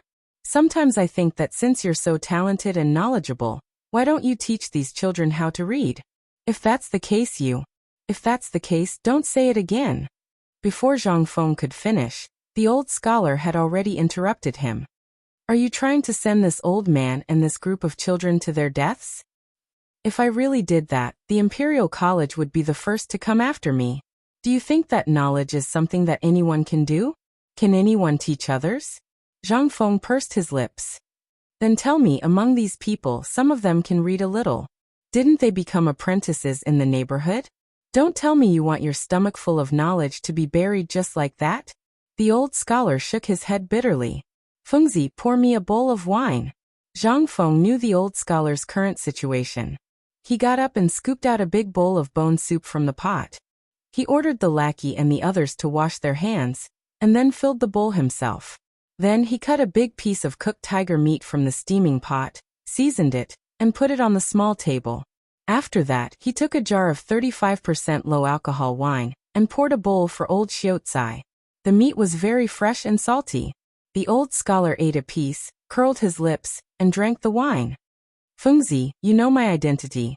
Do you think that with my identity, the emperor and the laws of the Tang dynasty will allow me to teach and take in disciples? What's the difference between this and rebellion? Well, Zhang Feng fell silent. He had been thinking about finding an opportunity to tell old Xiaotsai to open a private school. On the one hand, it could let the lackey and the children of the slaves gain more knowledge. On the other hand, it could also let old Xiaotsai not be so lonely. It was a kind of suffering where one had a lot of skills but no place to show them. He understood. To put it bluntly, he and the old scholar were the same kind of people.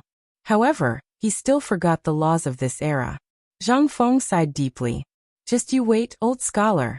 One day, I will let you stand in front of the private school with your head held high, and let these kids call you teacher with respect.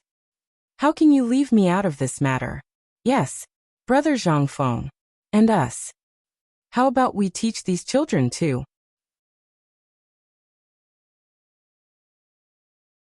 Chapter 247. Along with the voice. Gozi and Zhuzi stopped making noise and stood timidly in the corner. They looked at the people who were dressed so extravagantly in fear. They knew these people. Their parents had warned them not to offend these people. These were the bullies of Chang'an city. They even dared to kill the tiger of the emperor's imperial plantation. They should never offend such people. They had to run as far as they could. At this time, Zhang Feng also saw the people who had left and returned. The old scholar sighed, clasped his hands and walked away unsteadily. When he left, he took Zhang Feng's jar of wine and the big bowl of meat soup with him. Zhang Feng didn't care. These were for the old scholar. You guys, why did you come back? Zhang Feng rolled his eyes. I thought you had gone to Longyu. Zhang Feng waved his hand and took out 2 tiger hind legs from the pot. He put them on a bamboo rake and handed them to Guzi to share. Then he looked speechlessly at Chengchimo and the others who were holding a jar of wine. Isn't it because our father doesn't want us to go? We are tired of Chang'an city. You are the best. So haha. Get out of here. Zhang Feng rolled his eyes. Are you addicted to eating for free? Of course not. What do you want us to do? We promise you we will do a good job.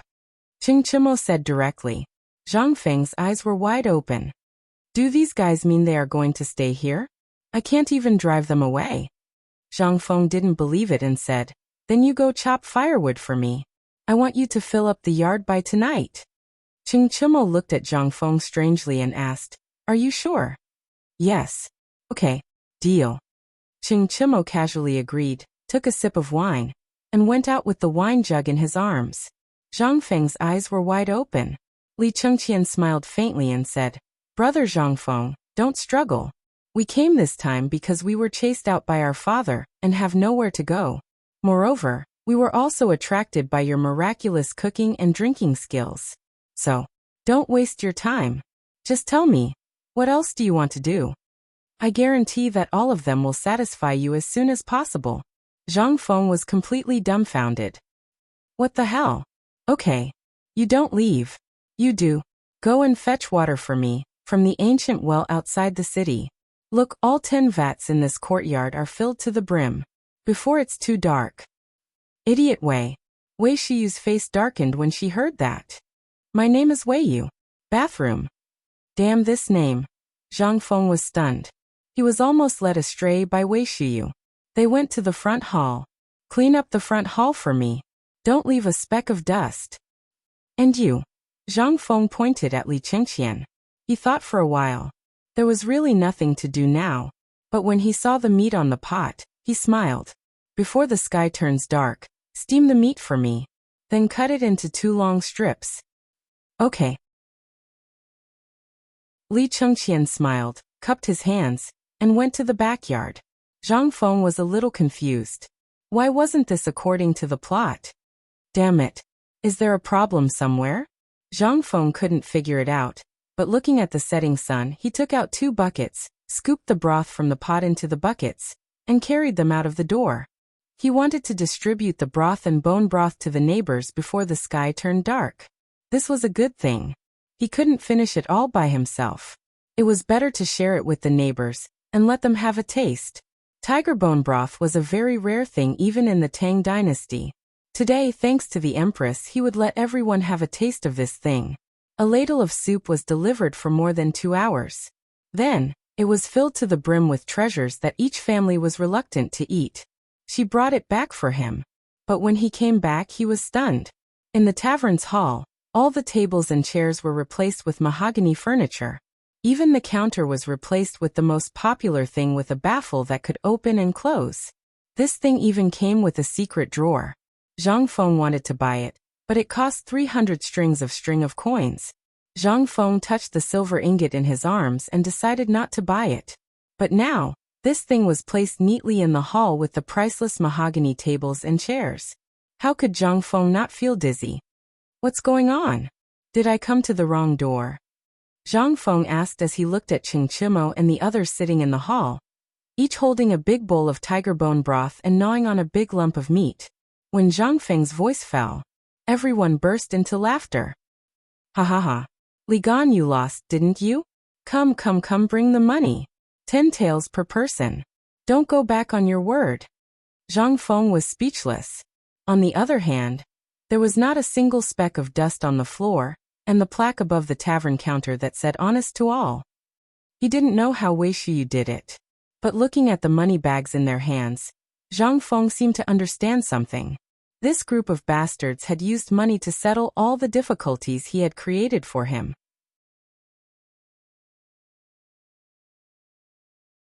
Chapter 248. Without looking at the backyard, Zhang Feng knew that if Chen Tiniu couldn't even handle this matter properly, he wouldn't be sitting here so comfortably. Zhang Feng simply threw the bucket away. He sat at the table, grabbed a piece of pork rib, and started chewing. "Brother, aren't you going to the backyard to take a look?" "Go where?" "Go and be abused. Do you think you're so great just because you're rich?" Zhang Feng said sulkily. Everyone burst into laughter. "Brother Zhang Feng, we've been sneaky in this matter, but you know which one of us is made for work. So, you're a magnanimous person, so why don't you teach us your true abilities?" "Hey, damn it, do you think stealing knowledge is something to be proud of?" Zhang Feng laughed when he heard that.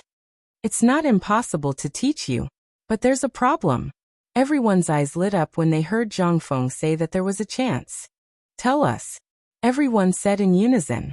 Zhang Feng thought for a moment, then pretended to be serious and said, "The things I know are very complicated, but to you they're all at the level of the Kuei treasure, such as the ability to control the entire situation.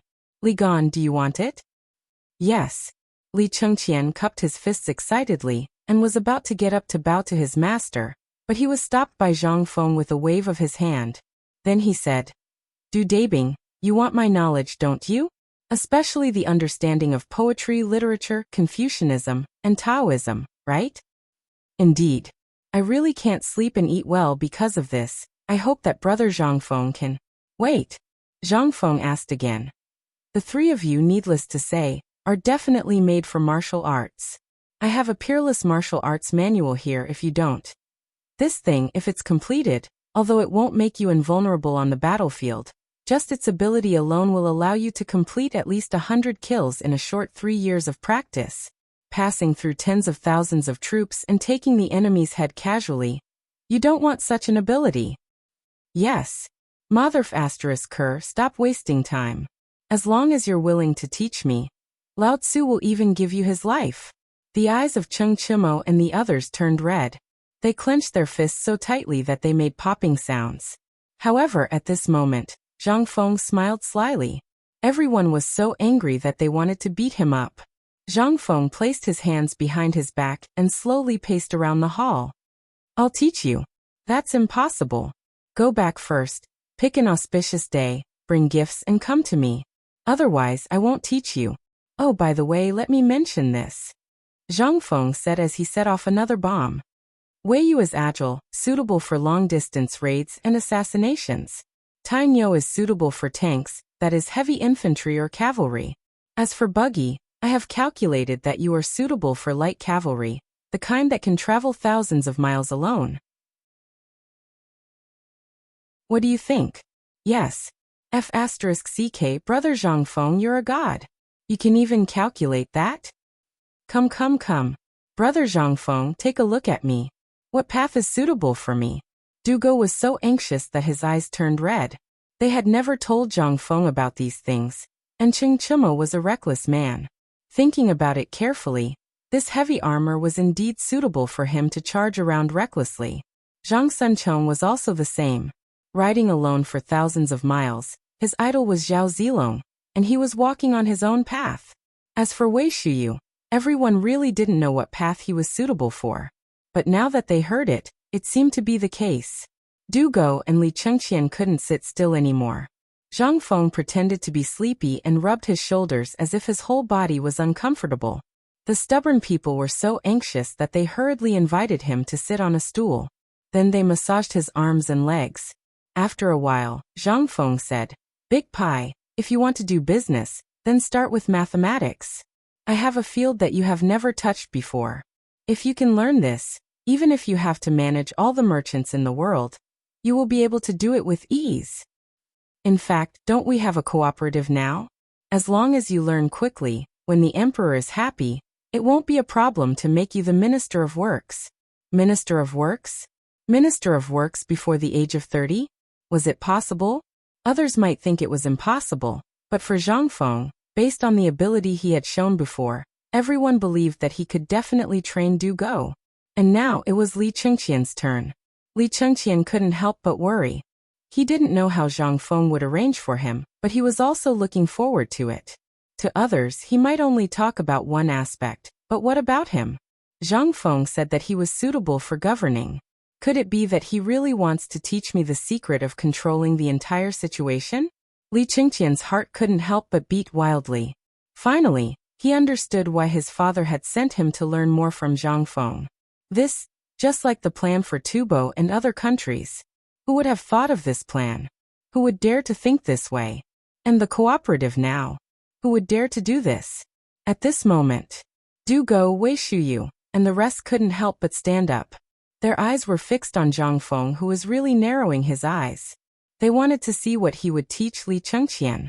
But after waiting for a while, Zhang Feng said, As for you, the path I am going to teach you is very difficult. Do you want to learn it? Learn.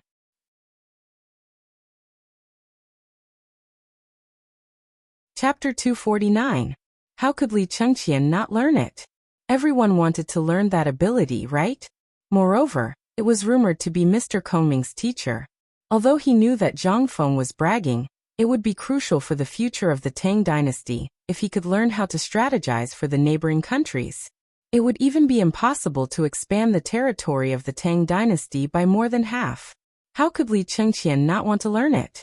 At that moment, Du Go, Zhang Sun, and the others were also shocked. They wanted that kind of ability as well. However, they also knew that they were not worthy of it. They were not worthy of learning it. However, although they were not worthy of learning it, they could at least listen to it, right? Cheng Chimo rubbed his hands and said with a smile, Brother Zhangfeng, can you tell us first, what exactly did you teach Li Gan? Let us brothers broaden our horizons. That's right, Brother Zhangfeng. Why don't you tell us about it? Although we can't learn it, we can at least learn a little. Brother Zhangfeng, you. Li Chengqian also stood up excitedly and prepared to bow to him. Zhang Feng waved his hand. Hey, what are you doing? I haven't accepted you as my disciple yet. Put away your tricks. It's not easy to learn my ability. You have to think carefully. Zhang Feng narrowed his eyes and enjoyed the treatment. He was indeed bragging, but he really had the ability to train these people to be a level better than the current people. That was a must. After all, he had experienced military training in university for a few years. Coupled with his own combination of some things from the Tang dynasty, he would tire this group of fools to death. They had nowhere to expend their energy, right? Then I'll do it for you. As for dating, that was easy. The elementary school physics and arithmetic problems were enough for him to study for a lifetime. As for Li Gan, that was a little more difficult. But who was he? He was Zhang Feng. How could that be difficult for him? All right. Since you're so eager, I'll tell you something first. Do you know about the 9 transformations, 8 trigrams? Li Chengqian frowned and thought for a moment. Yes, I know. I've heard that the crown prince is following Yuan Tiangang, the #1 genius of the Tang dynasty. He's a master of martial arts. There was really such a person as Yuan Tiangang. Zhang Feng thought for a moment and said, that's right. Yuan Tiangang is indeed quite capable. However, he knows at least the Book of Changes. As for the mysterious Book of Changes, go and ask him if he knows anything about it. Strange scriptures? Li Chengqian was shocked. For so many years he had been learning from Yuan Tiangang, but he had never heard of any extraordinary scriptures. Could it be that everything Zhang Feng said was because of the mystic scripture? This ancient book was rumored to be a priceless treasure. Whoever could obtain it would obtain the world. In the past, the first emperor was able to unify the 6 nations and accomplish an unprecedented feat, because he had obtained the mysterious scripture. He even called himself the emperor. Although this secret wasn't in the history books, there were many records of it in the royal family's secrets. At this moment, Zhang Feng actually said that it was an extraordinary book. Could it be? He had really mastered the extraordinary book? Li Chengqian was shocked. Du Go was shocked. Cheng Chimo scratched his head with a puzzled expression. He exchanged glances with Zhang Sun and Wei Shuyu. Their eyes were full of confusion. Excuse me, what is this extraordinary scripture? Cheng Chimo finally looked at Zhang Feng and asked. Zhang Feng smiled mysteriously. Only ghosts would know what an extraordinary scripture was. He was just bragging according to the novels he had read in his previous life. As for the existence of an extraordinary scripture, he disdained it. If such a thing really existed in the world, would Wuxia have been reduced to such a state thousands of years later? Zhang Feng yawned and waved his hand. All right, it's getting late. Go and think about it carefully. If you've made up your mind, choose an auspicious day and come back with your gifts. Seeing Zhang Feng chasing them away, they weren't angry. Even Li Chengqian bowed even more respectfully than before. He bowed with sincerity and said, then we won't disturb Brother Zhang Feng anymore. We'll come again another day. However, I have a presumptuous request. Brother Zhang Feng, it's better to keep this extraordinary scripture a secret. If it gets out, even the current emperor can't protect you. What did he mean? Zhang Feng was confused. Hey, don't go. Tell me clearly before you go. Is there really such a thing? Zhang Feng sat up, but Li Chengqian and the others had already disappeared into the night. It's over. F***ck. Zhang Feng wished he could give himself a few tight slaps on the face. This stupid mouth. F***cku. If you don't King say anything, why did you talk about an extraordinary scripture in the Tang dynasty when superstition was at its peak, and in front of that old faker Yuan Tiangang? CK. It's over. This time I'm really in trouble. In the history books, he just remembered how many absurd things Yuan Tiangang had done in order to get the extraordinary scripture. CK. Could it be that this extraordinary scripture really existed? It's over. Where would Lao Tzu get the extraordinary scripture for you? Zhang Feng wanted to cry at this time. This was really casually bragging. Now he couldn't take it back even if he wanted to. He didn't know how many lies he would have to make up for this thing in the end. Alas! Lao Tzu's mouth. Despicable.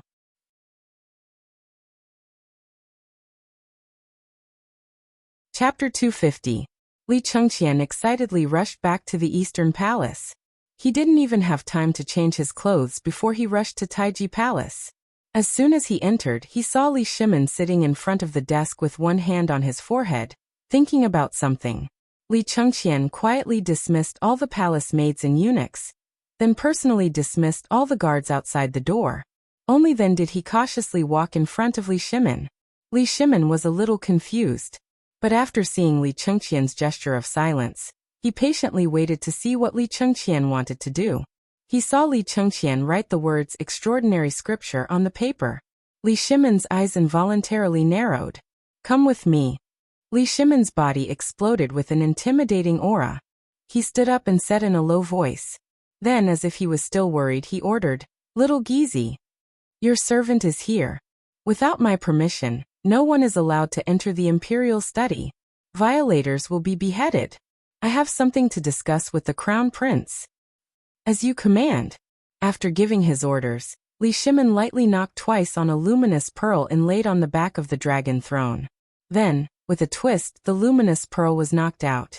Then, at this moment, a dark, bottomless hole appeared on the floor below the dragon throne. Li Shimin took out 2 oil lamps from the bookshelf, handed one to Li Chengqian, and held the other for himself. Then he cautiously walked down the vertical secret passage. The secret passage wasn't wide, and could only accommodate one person going down at the same time. When the two of them had walked about 15 steps, Li Shimin lit an oil lamp on the wall. Then he pressed a protrusion on the side of the lamp, and the secret passage above them was covered again. So far, Li Shimin had not said a single word, and Li Chengqian had not said a single word. Li Chengqian was very shocked, but after thinking about it, he felt relieved. Who didn't have some secrets? What more his father? The two of them walked along the ice-cold steps. After about the time it took to brew a cup of tea, they arrived at a huge underground palace. The interior of the underground palace was luxuriously decorated, but there wasn't even a speck of dust on it. Clearly, Li Shimin often came to this underground palace. Furthermore, this underground palace was filled with bookshelves. Looking carefully, Li Chengqian was shocked. The books on it were all forbidden books of the Tang dynasty. There were even classical stories from the previous dynasty, and so on. For example, there were many Taoist classics and authentic manuscripts of Confucius. Regarding this, Li Chengqian did not find it strange. On the contrary, if Imperial Father did not have this place, then it would really be strange. Chengqian, tell me in detail. What exactly is this extraordinary scripture? Li Shimin asked as he sat on a soft couch. He waved his hand, indicating for Li Chengqian to sit down as well. Only then did Li Chengqian say, Imperial Father, today Zhang Feng agreed to take us as disciples. He also said that he can make Cheng Chumo into a heavy armored cavalry that can be defeated by anyone. He can also make Zhang Sun into a warrior, who can ride alone for 1,000 miles, and take the head of a general in the midst of 1,000,000 soldiers. He can also make Wei Shuyu practice that supreme assassination technique that can come and go without a trace. Dugo can even make him master the art of arithmetic that can control the wealth of the world. As for me, Li Chengqian paused, then said with a burning gaze. He said that he will make me master the extraordinary scripture that even Mr. Yuan Tiangang did not master. I found out from his words that he was able to control the layout of the countries around the Tang dynasty, because of the extraordinary scripture. That's why I hurriedly returned. On one hand, Brother Zhangfeng wanted us to prepare the ceremony for becoming his disciple. On the other hand, I wanted to talk to Imperial Father about this matter. After all, whether it's us, the 5 clans and 7 hopes, or even outsiders, we are all looking for the extraordinary scripture. Was there really an extraordinary scripture? Li Shimin had always been disdainful of these things. But now he couldn't help but feel a little confused. He never believed that there were demons, ghosts, and gods in the world. But now he learned about the extraordinary scripture. Moreover, this was a secret that only the royal family knew. How did Zhangfeng know about it? Was he really an old monster who had cultivated for 5,000 years? But when he thought about it, he felt that it was impossible. If he really had such great ability, how could he not know his identity? But how could he explain the current situation? Li Shimin couldn't figure it out, but he definitely didn't believe that Zhangfeng was an old monster who had lived for 5,000 years. As for this extraordinary scripture, did it really exist in ancient legends? Li Shimin didn't believe it.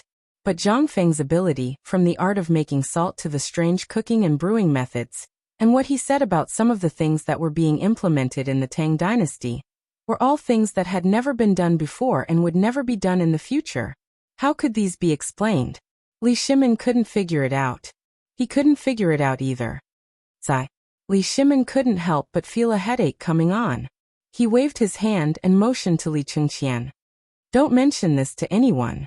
Have you warned Cheng Chumo and the others about the consequences if they don't keep their mouths shut?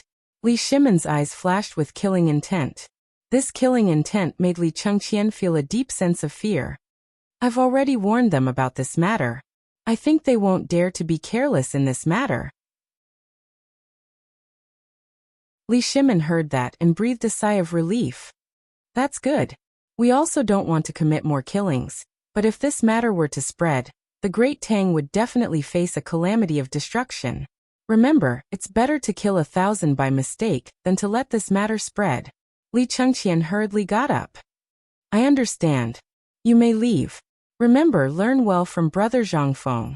Every night, I want you to learn everything you hear, think, and learn that day. Yes, Your Majesty.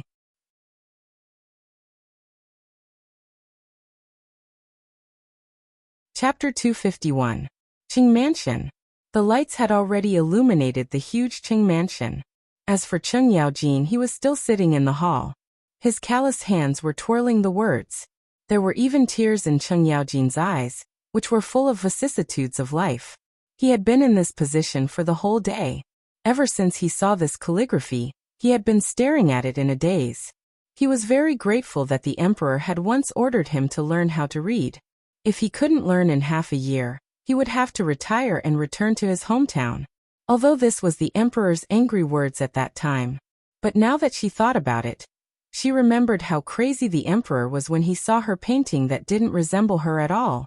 In half a year, even if he had worked hard to learn, although he couldn't write much, at least he could understand it. At this time, thinking about the emperor's painstaking efforts, Cheng Yaojin was now flustered. If anyone dared to take out those things and show them in front of him, he would definitely beat that person up on the spot. Even if it was in the imperial court, he wouldn't hesitate. He thought that he wanted to get rid of the bad reputation of illiteracy. When he received the calligraphy of the Zhangfeng brothers, he was infinitely emotional, but he wouldn't lose his composure.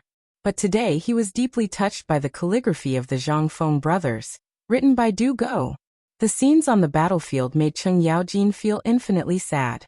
Most of the brothers who had laughed and cried with him were now buried in the cold soil. Many of them didn't even leave behind a name. But who could remember them? Other than in their dreams, who would remember that they had once sacrificed everything for the Great Tang on the battlefield? Erniu Goshing, I old Neo miss you. Are you doing well in that place? Sob sob sob. I actually forgot what your real names are. No. Just you wait, brother, I will go and beg the emperor. I will erect a monument for you. Let the future generations revere you and remember your glorious achievements. While speaking, Cheng Yaojin wiped the tears from his face and hurriedly put on his armor to enter the palace. However, he was bumped into by Cheng Chumo, who was walking in. What are you doing? Cheng Yaojin was furious. He shouted angrily. Father, I have something to tell you. Cheng Chimo was startled by Cheng Yaojin's red eyes, and hurriedly said, "If you have something to say, then say it. Lao Tzu is going to the palace to settle accounts with the emperor." Cheng Yaojin urged impatiently. When Cheng Chimo heard this, his head started spinning. Settle accounts with the emperor? What kind of account was this? "Wait, father, I have something to tell you. Today, I went to the tavern again with the crown prince and the others. This time, I discovered a big problem." Hearing this, Cheng Yaojin was no longer anxious. He asked, "What's the big problem?" Cheng Chimo said mysteriously, "Today when I went to the tavern, guess what brother Zhang Feng said?" Cheng Yaojin was so angry that he slapped Cheng Chimo's forehead. Cheng Chimo shrunk his neck and said calmly, "Today brother Zhang Feng promised to teach us. Moreover, he plans to teach differently for each individual. For me, he plans to teach me the path of heavy cavalry, while Zhang Sunchang's path is to travel 1,000 miles on a single horse and take the head of the defending general with 10,000 troops. Do you know that bastard Wei Shiyu? Damn, brother Zhang Feng is going to teach him the way of assassination. Why didn't he teach me this?" When Cheng Yaojin heard this, he was shocked. "You, with that bull strength of yours, would you be able to be a light horse? I think brother Zhang Feng's arrangement is good. But this guy still wants you to sign a contract with the army." Cheng Yaojin could not understand Zhang Feng. Why was he so determined to let these children join the army? What was the benefit? However, Cheng Yaojin believed that the crown prince had told the emperor about this, but the emperor did not object. It could be said that he acquiesced. So, how would the emperor arrange this? What about Du Go, the crown prince, and brother Zhang Feng? Cheng Yaojin waved his hand, and instantly, the retired soldiers quickly dispersed. He then closed the door and asked. Cheng Chimo was smart enough to quickly write down Du Go's arrangement. Cheng Yaojin was shocked. Was the crown prince planning to hand over all the money in the world to him? Cheng Yaojin knew how terrifying a master of mathematics was. This kind of complicated thing was the private collection of the 7 kings of the 5 families. It was also because of this that the 7 kings of the 5 families were able to stand for so many years. If the 7 kings of the 5 families knew about this, even if Du Go was hiding by the emperor's side, the 7 kings of the 5 families would spare no effort to assassinate him. He would rather die than live in dishonor for this kind of thing. "Zhang Feng, why did you make such an arrangement? What do you want to do?" Cheng Yaojin could not figure it out, but fortunately he did not want to think about it. He knew that Du Ruhui was really troubled now. He asked hurriedly, "What about the crown prince?" Cheng Chimo took a deep breath. At this time he did not dare to write with ink. He dipped his finger in the water in Cheng Yaojin's teacup, and then quickly wrote 2 words on the table. Then he quickly wiped it clean. Cheng Yaojin, on the other hand, was so shocked that his face suddenly changed. "Quickly bring me the old man's armor. The old man wants to enter the palace."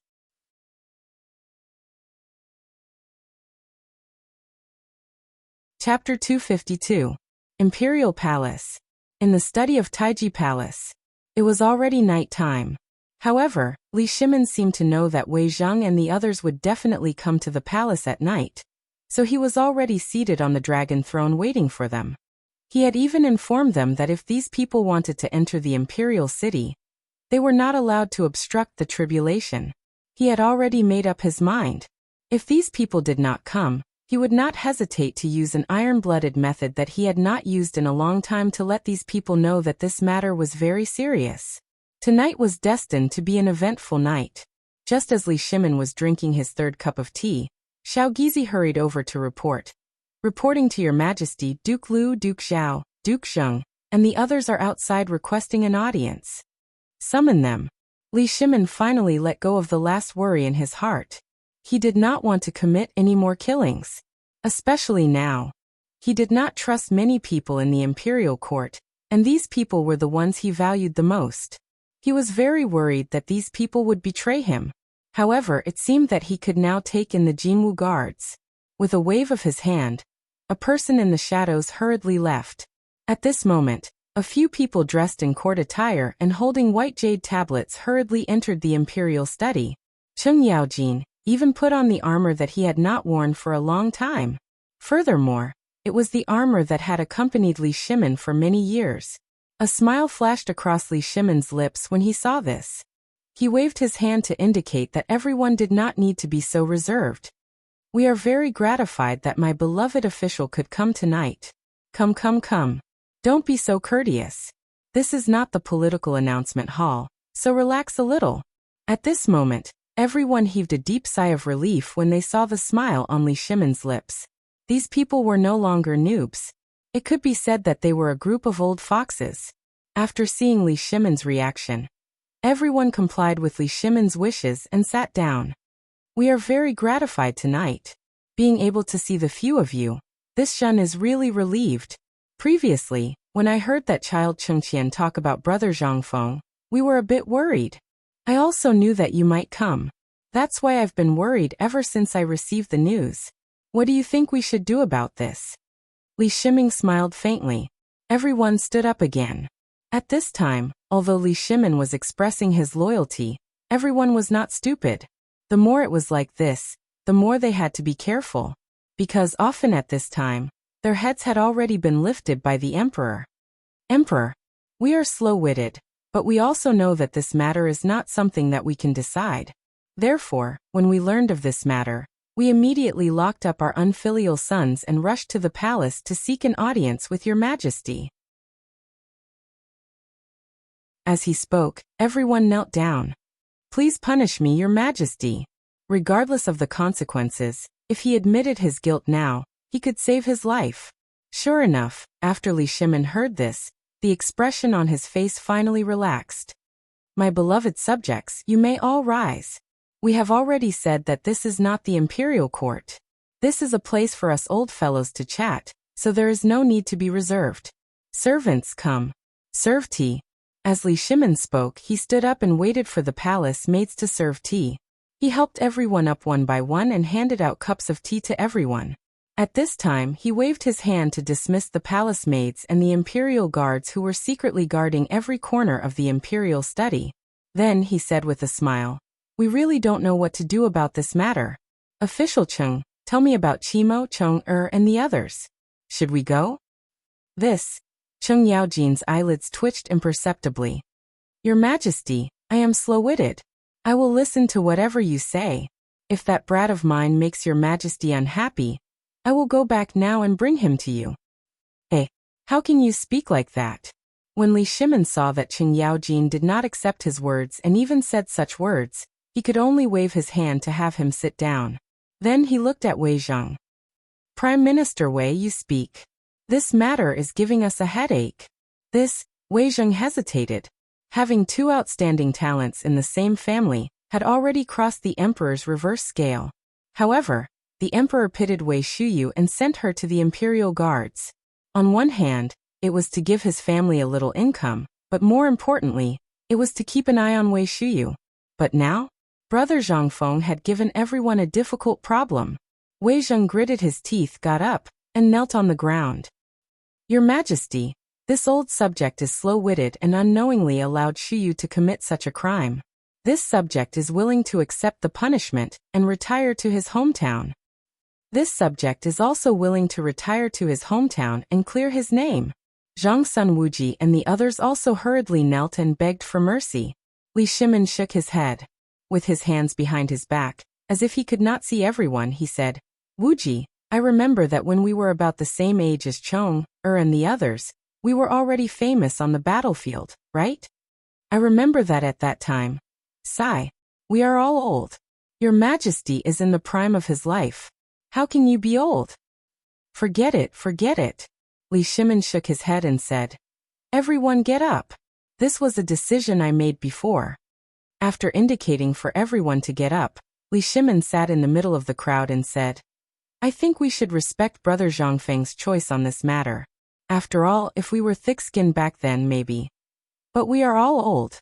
It is time for us to contribute to the future of the Tang dynasty.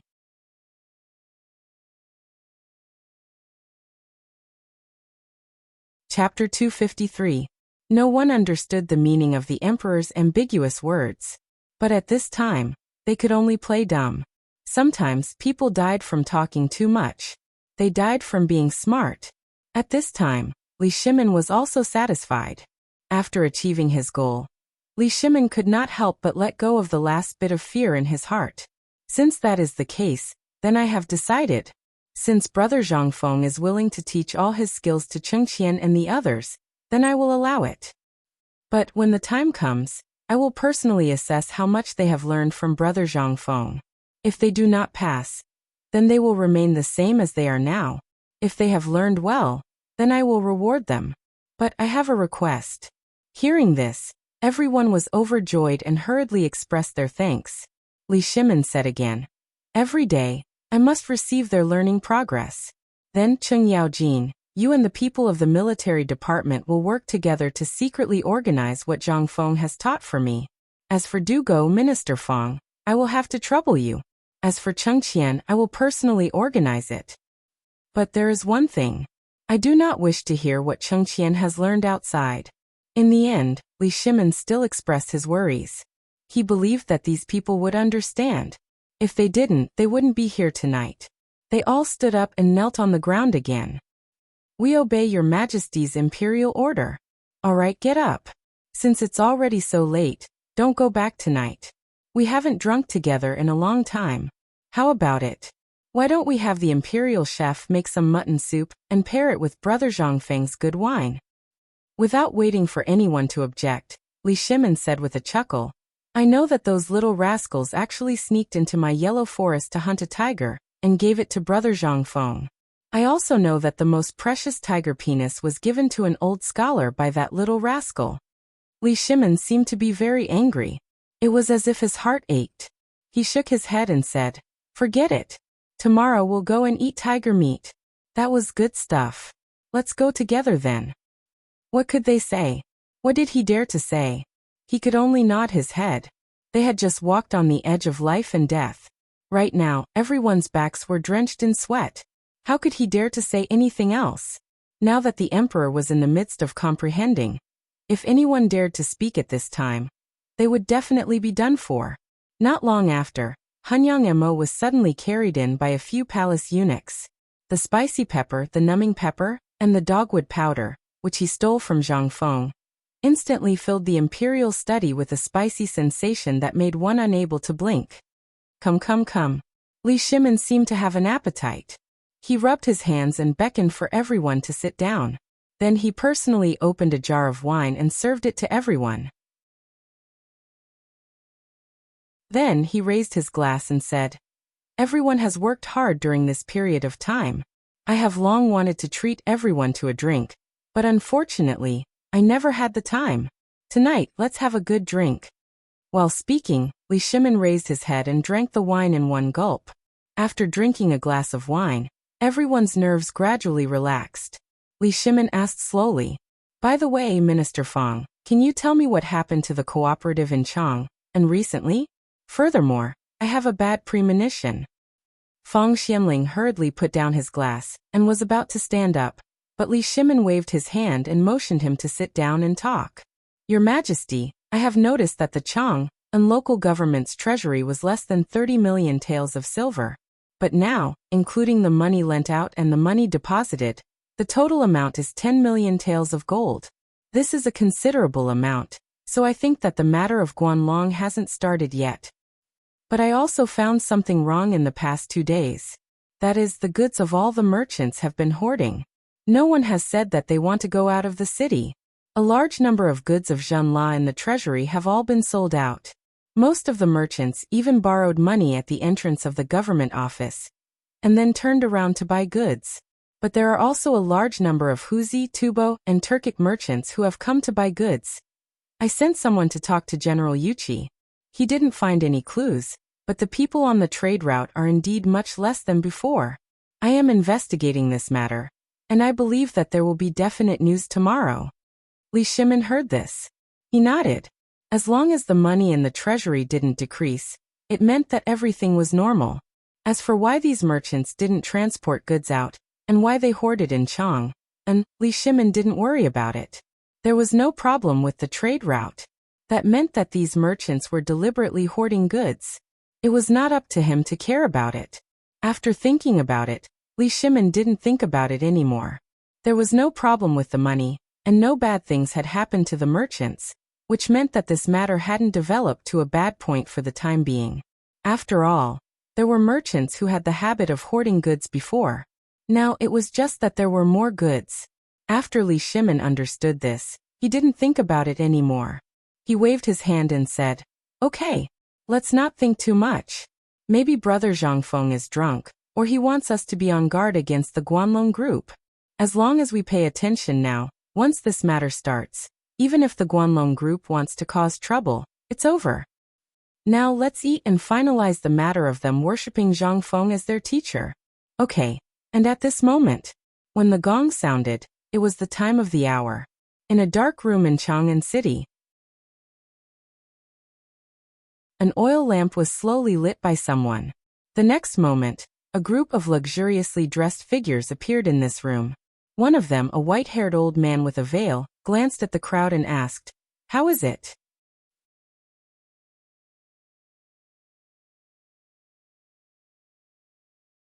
Chapter 254. In the dyeing house of Xinghua Lane. Usually this place was just an inconspicuous cloth dyeing shop. However, tonight, it was already midnight, but in the backyard of this cloth dyeing shop, a candle flame was so conspicuous in the night. And in this small house, it was actually crowded with people. Some of them were dressed in servant clothes, some were dressed in servant clothes, and some were even dressed in gorgeous clothes. There was an old man who was sitting at the highest point of the house, and a few people who were about 20 years old standing at the door. At this time, they were looking at the old man in the lead respectfully. The old man didn't seem to want to talk. He sat steadily at the head of the table, sipping tea from time to time. "Have you all found out about this matter? What do you think about this matter?" Everyone heard this.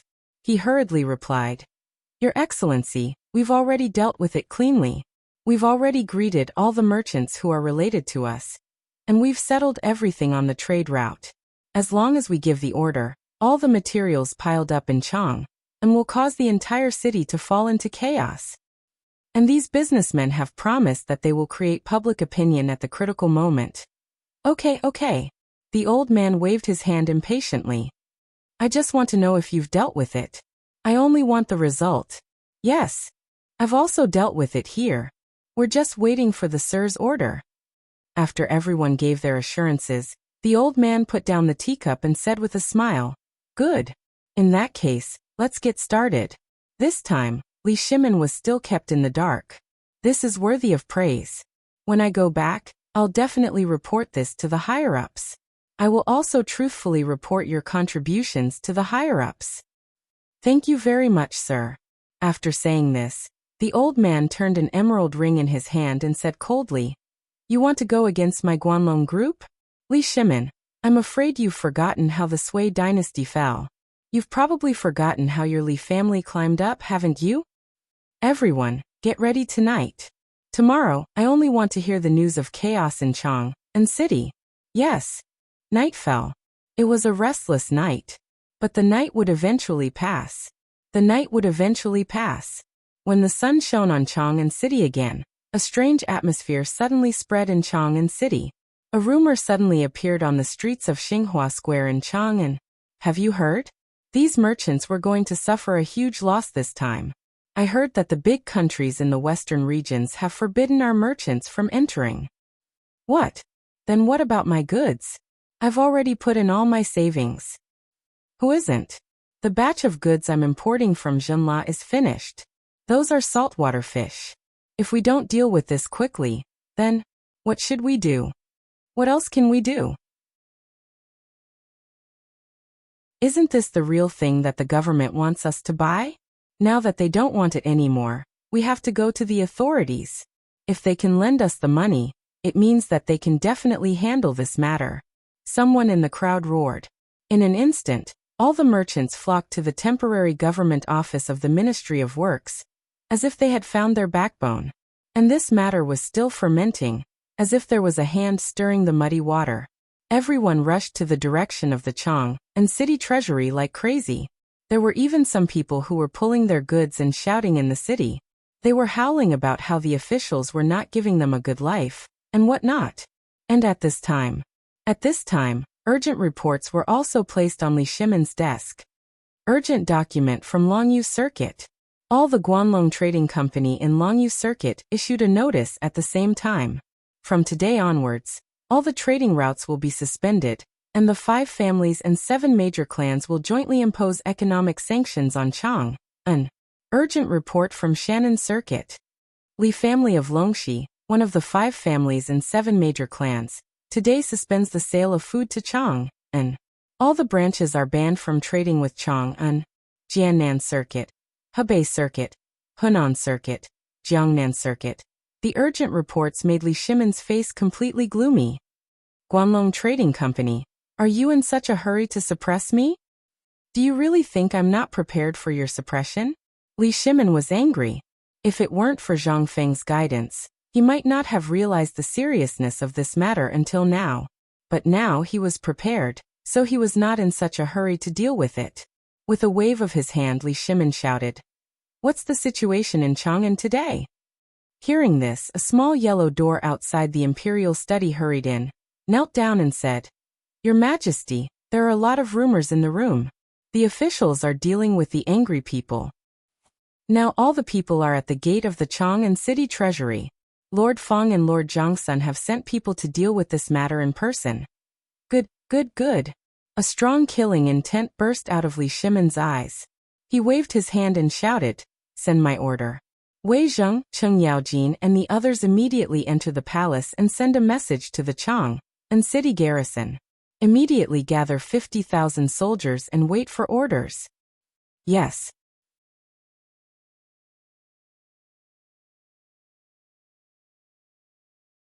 Chapter 255. The Chaos in Chang'an City. Zhang Feng faintly felt that something was wrong. The Guanlong group had finally made a move. But why had the emperor not made a move? Moreover, who knew what that bastard old Li was doing these days? There was no movement at all. Was he waiting for death? Zhang Feng looked at the people scurrying around on the street. He turned over and lay down on the recliner under the crooked tree. He did not want to take a nap like this. He had also heard about this. It was very clever. This opponent had some intelligence. First, he used the Guanlong group to put pressure on the merchants to stock up crazily. Then at the right time, he cut off the trade routes. This was really a good move. Even in the modern world a few hundred years later, he would be considered a talent. This was awesome. Zhang Feng admired the person who came up with this plan. But was there a solution now? Zhang Feng was silent. This time, the Guanlong group had held back for so long. When they made a move, they would definitely make a big move. And it would be a big move that could strangle the emperor. Did that mean that the 7 major clans had made a move at this time? Zhang Feng smiled. In his previous life, he had developed a strong interest in this mysterious Wuxia aristocrat. He did not expect to meet this mysterious force at this time. The 7 major clans could control the rise and fall of a dynasty. This force, could the emperor really win against them? Zhang Feng smiled. But he also fell asleep. Just as Zhang Feng fell asleep, Yi Zichen's eyes lit up. In the imperial study, Zhang Sun Wuji and the others appeared in the imperial study, sweating profusely. Last night, they were still assuring him that there was absolutely nothing wrong, but they didn't expect to hear such a lousy thing when they woke up early in the morning. And from the report from the little yellow door, the emperor seemed to be very angry this time. At this time, the 5 of them lowered their heads and did not dare to say a word. Li Shimon was also anxious. He paced back and forth in the imperial study. I don't want to ask anymore. The whole thing was my negligence. If I had asked Brother Zhang Feng earlier, things wouldn't have turned out this way. But now that things have happened, we have to think of a solution. We can't ask Brother Zhang Feng for help now that something has gone wrong. Even if you feel embarrassed, I feel embarrassed. Let's all talk. What should we do about this? Your Majesty, I, Old Cheng, feel that we should let the Imperial City Guard search from house to house. They will definitely. All right, shut up. Li Shimon impatiently waved his hand and pointed at Zhang Sun Wuji. You're the Minister of Justice. How do you think we should solve this problem? Your humble servant is slow-witted. Right now, all the trade routes outside of Chang'an have been cut off. Even if we could reopen the trade routes, who would the merchants sell their goods to? The 5 clans and 7 watchful families control all the entrances to trade. At this time, no one would have thought that they would attack at the same time. I am stupid. I don't know what to do. Weizheng. Li Shimon's face was so gloomy that it was about to drip water. He shouted angrily, Du Ruhui, Fang Xianling, the 2 of you carefully think of a solution for me. At this time, Weizheng said, Your Majesty, your humble servant thinks that the best way to solve this problem is to negotiate with the people of the Guanlong group. There's nothing that can't be discussed. Moreover, this matter is obviously aimed at this cooperative. If your Majesty is willing to compromise, this humble servant thinks that there will be room for negotiation. Will there be? Li Shimon laughed at himself. He knew how overbearing the Guanlong group was. He wanted to suppress the Guanlong group behind their back. No one was a fool. Everyone knew very well in their hearts. Moreover, it was obvious that he wanted to take control of the economy. This obviously affected their development.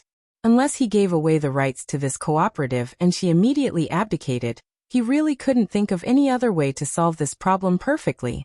This matter was just an excuse for Guanlong to beat him at this time. Li Shimon knew very well in his heart. Alas! Li Shimon sighed deeply. This matter. You and the others go and comfort me first. As for the solution, Li Shimon fell silent again. Up until now this matter had happened. Except for these people standing in front of him, who else came to report about this matter? A burst of sad anger leisurely burned in Li Shimon's chest. This is one of my subjects. This is the courtier of the Tang dynasty. Was this what those fellows who kept on talking about were doing now? I'm afraid that everyone is busy counting the family property now. Who can spare a thought for me at this time? Li Shimon couldn't help but tremble. He tried hard to make himself not think about this matter. Then he waved his hand and said, Forget it, forget it. Now put down everything for me. Send all the people to solve the chaos in Chang'an. As for the solution, I'll personally ask Brother Zhang Feng. Li Shimon looked up to the sky and sighed. He pointed to the window. No one could see clearly his anger. Li Shimon seemed to be talking to himself. This is the imperial court of the Tang dynasty. Although it is said that there are hundreds of courtiers. But at this time, how many people are really thinking for me? It's time to clean up.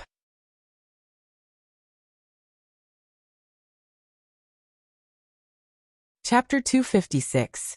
As all the merchants in Chang'an city began to panic, everyone in Chang'an city gradually felt a trace of pressure. At this time, in Chang'an city, even the glass products that were usually worth more than 10 taels of silver had their prices plummeted to the freezing point today. 5 taels of silver. Such a shocking thing not only did not make the people feel excited, but they also felt a trace of fear. In the Daxing market of Ndingfang, at this time, in the market full of goods, all the merchants personally went to the market. They shouted with red faces and thick necks, Come, come, come, don't miss this. Top-grade silks are being sold at half price. Quality guarantee, a benefit that can wait 1,000 years for a moment. Dear villagers, I am a merchant from Dashi country. Because of some matters, all the silk products, all the silks, all the furs, all the tea leaves, and all the other goods are being sold at half price. Don't miss this opportunity.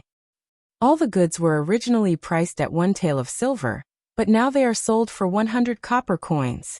100 copper coins. Dear villagers, come and have a look.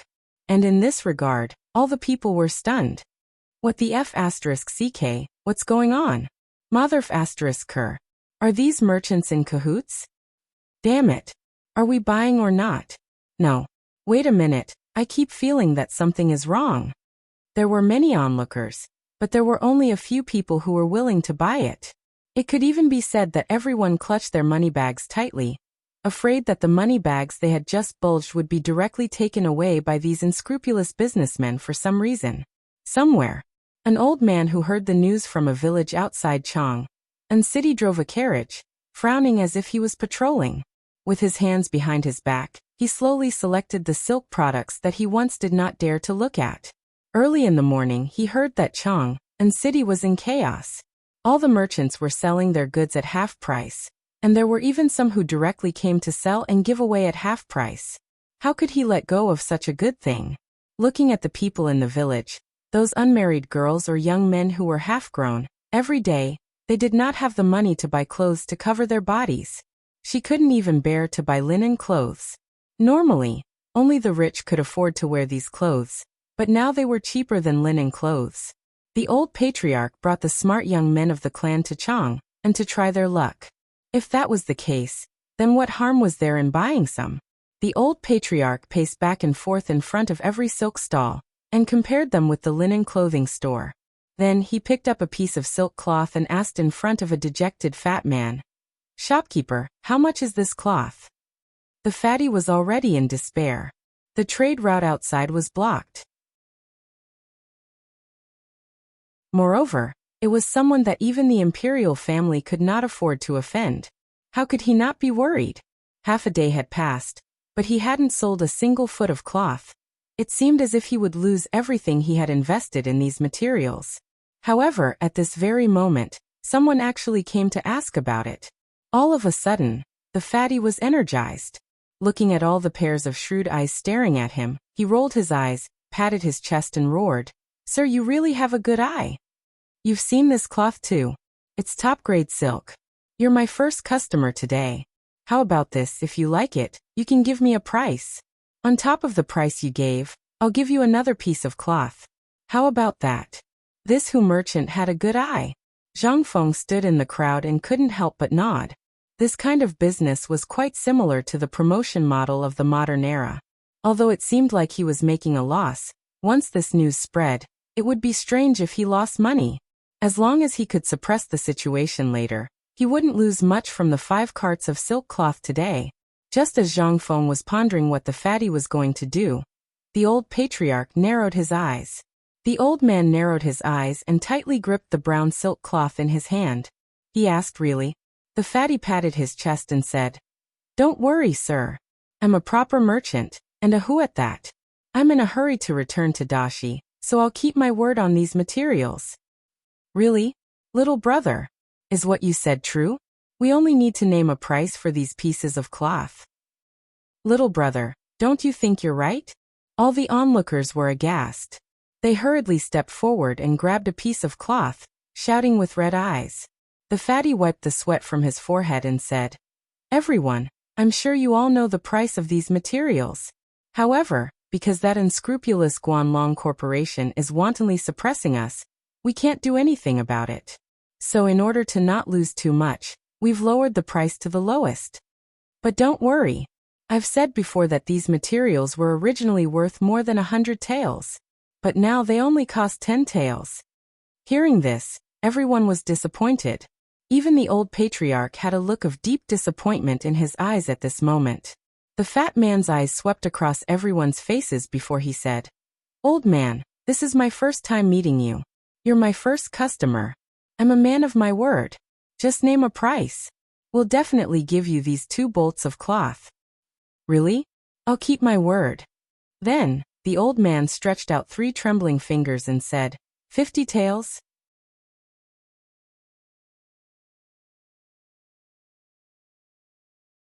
Chapter 257. 50 copper coins. At this time, a bolt of silk cloth was worth 200 copper coins. This was the normal price. But at this moment, this rotten old man actually offered 50 copper coins? He could sell it? And it was a buy one get one free situation. Was he an idiot? All the onlookers, the peddlers, the merchants, and even the patrolling soldiers all stopped to watch the show. Even the patrolling soldiers unsheathed their swords at this moment.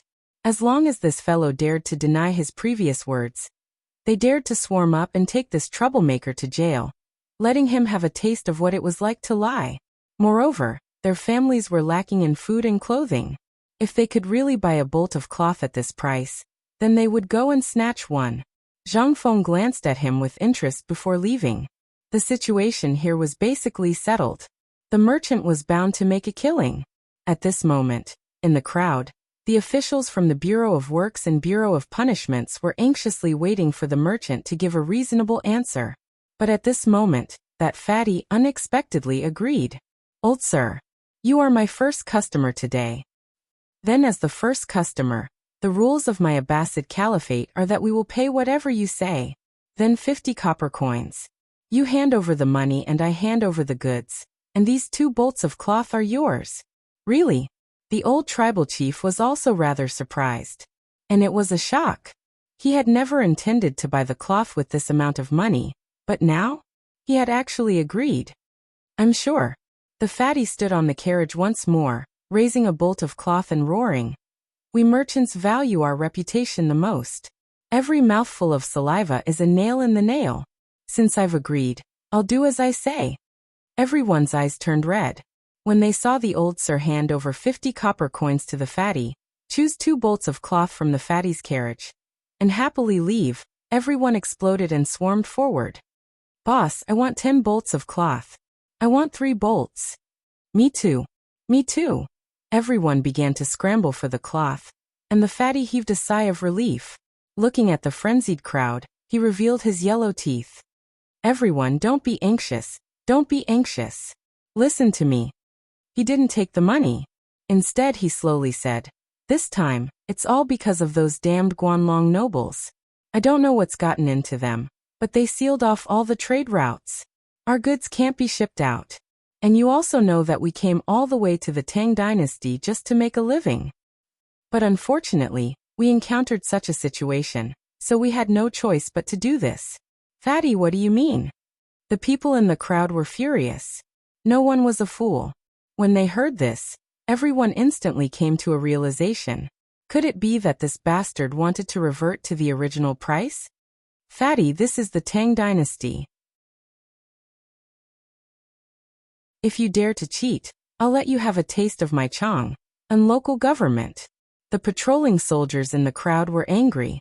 The fatty's face was pale as he waved his hands. "Sir, please calm down and listen to me carefully.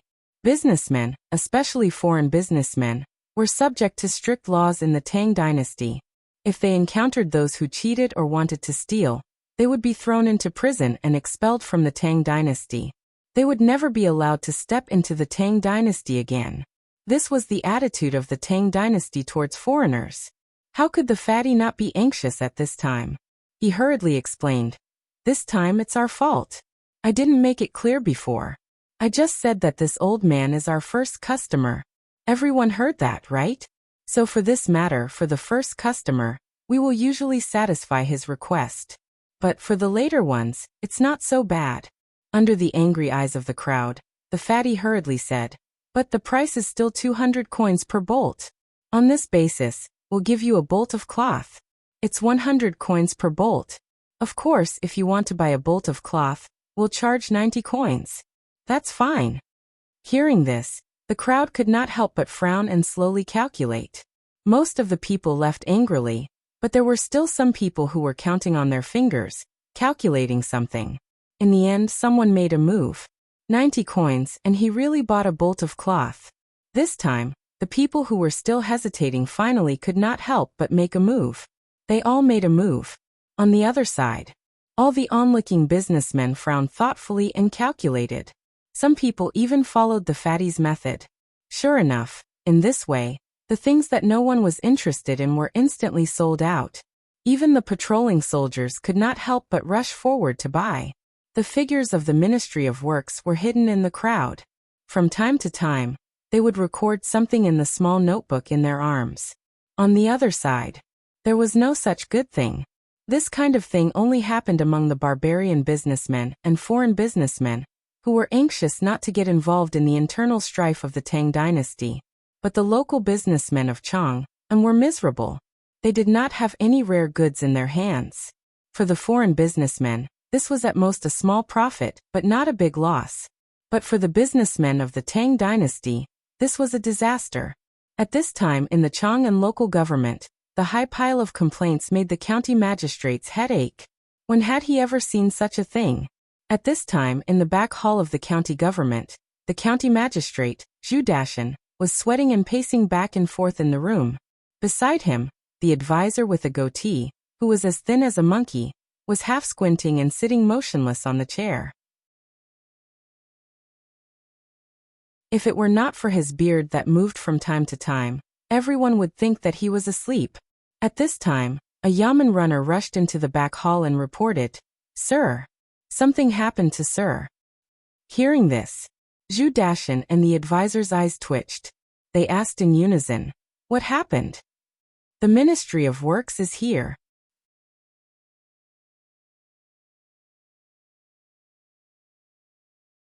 Chapter 258. Zhu Dashan heaved a deep sigh of relief. He hurriedly shouted, "Then why are you still standing there? Hurry up and invite them in." He did not dare to go to the front hall. In the front hall, there was already a sea of people crying and wailing. He was worried. Whenever he heard the merchants' cries, he would have a headache. However, he had no choice but to listen. The people from the Ministry of Works were here. What could he do? However, it would be easier to handle if someone in charge came. This was the Ministry of Works matter. If the Ministry of Works had not set up a cooperative, would things have turned out this way? Zhu Dashan knew very well that this was a matter between the emperor and the Guanlong group. As a lowly county magistrate, it was not easy for him to judge. How could he judge? Could he say it was the Ministry of Works? He did not dare. Could he say it was Guanlong's fault? Did he still want to live? Did he still want to eat rice? Therefore, he did not dare to offend anyone. One was his immediate superior. If he was careless, his head would roll. The other was the biggest business team in the Tang dynasty. If he dared to offend them, he could guarantee that he would not be able to buy a single grain of rice tomorrow. That was the terrifying thing about the Guanlong group.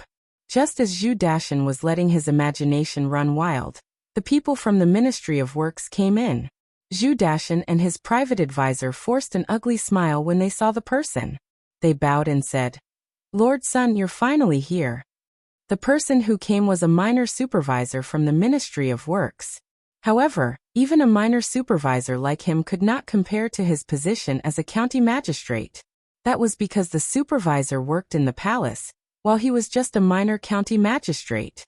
Zhu Dashan, let me ask you, how many cases have the Chang'an local government received this time about the road closures caused by Guanlong? The person who came was concise and comprehensive. Obviously, he did not care about his complaints. Zhu Dashan hurriedly replied, "Lord Sun, the Chang'an local government received a total of 90 complaints today. I dare not judge the cases so easily, so I've already submitted them to the higher-ups." Lord Sun frowned and nodded. "That's all for now. As for the future, we'll talk about it later. Delay all cases as long as you can. The Ministry of Works and the Ministry of Justice have already intervened in this matter. As for the complaints in the future, submit them to the Ministry of Justice immediately. At that time, the Ministry of Justice will give you a unified answer." "Yes, I understand." Zhu Dashan heaved a sigh of relief. It would be great if he didn't have to make a move. It wasn't that he didn't want to, but it was obvious that this matter had exceeded the scope of what he could handle. He did not dare to move. Obviously, this was the best way.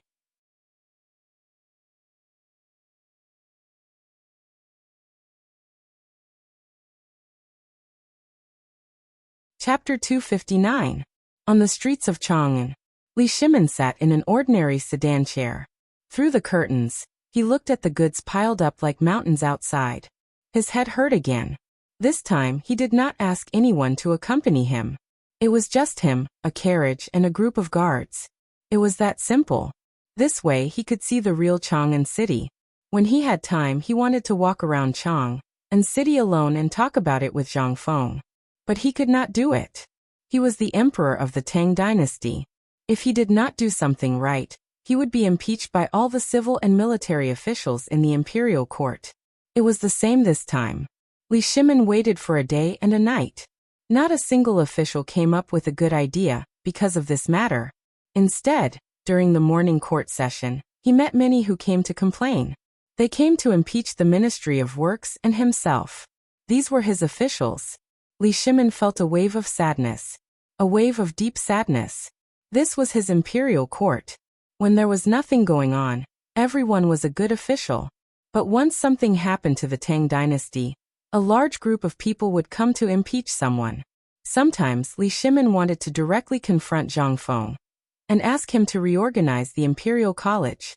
He wanted to find someone who could really think for the Tang dynasty. But he did not dare. He did not want to. His relationship with Zhang Feng was so bluntly announced. More importantly, he cared too much about Zhang Feng. So he did not want Zhang Feng to be trapped in the filthy place of the imperial court so early. At this time, his mind was full of that mysterious scripture. That was the thing that was rumored to be passed down by Shun. It was the thing that helped the king of Qin to unify the world. It was the thing that made everyone crazily fight for it. Was it true or not? At this time, Li Shimin was very conflicted. He didn't know what he had done wrong to cause the entire country to fall into a situation where it was controlled by others. Whether it was Guanlong, the 5 surnames and 7 Wangs, or even the Tujue who was waiting for an opportunity by his bed. All of them were blocking his path. Master Li, we're here. Just as Li Shimin was letting his imagination run wild, little Gizi quietly reminded Li Shimin from outside the sedan.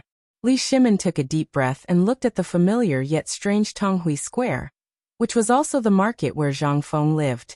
Taking a deep breath, he stepped out of the palanquin. With a wave of his hand, he ordered the Jinwu guards, who were disguised as attendants, to hide in the shadows and guard the area. He even ordered Xiao Gizi to wait at the entrance of the square. Only then did he sort out his emotions and slowly walk towards Zhang Feng's tavern.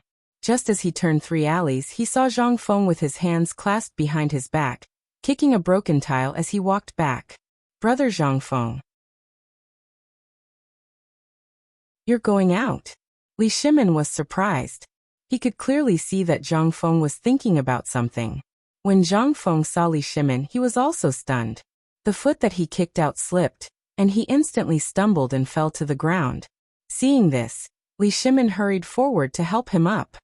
Lao Li, why are you here? Shouldn't you be helping Lord Zhongsun deal with this mess right now? Right, what I asked Li Gan to tell you last time. Did you tell Zhongsun Wuji? Li Shimin sighed and silently helped Zhang Feng up. Seeing this, Zhang Feng's face darkened. This Lao Li. How could he be so careless about such an important matter?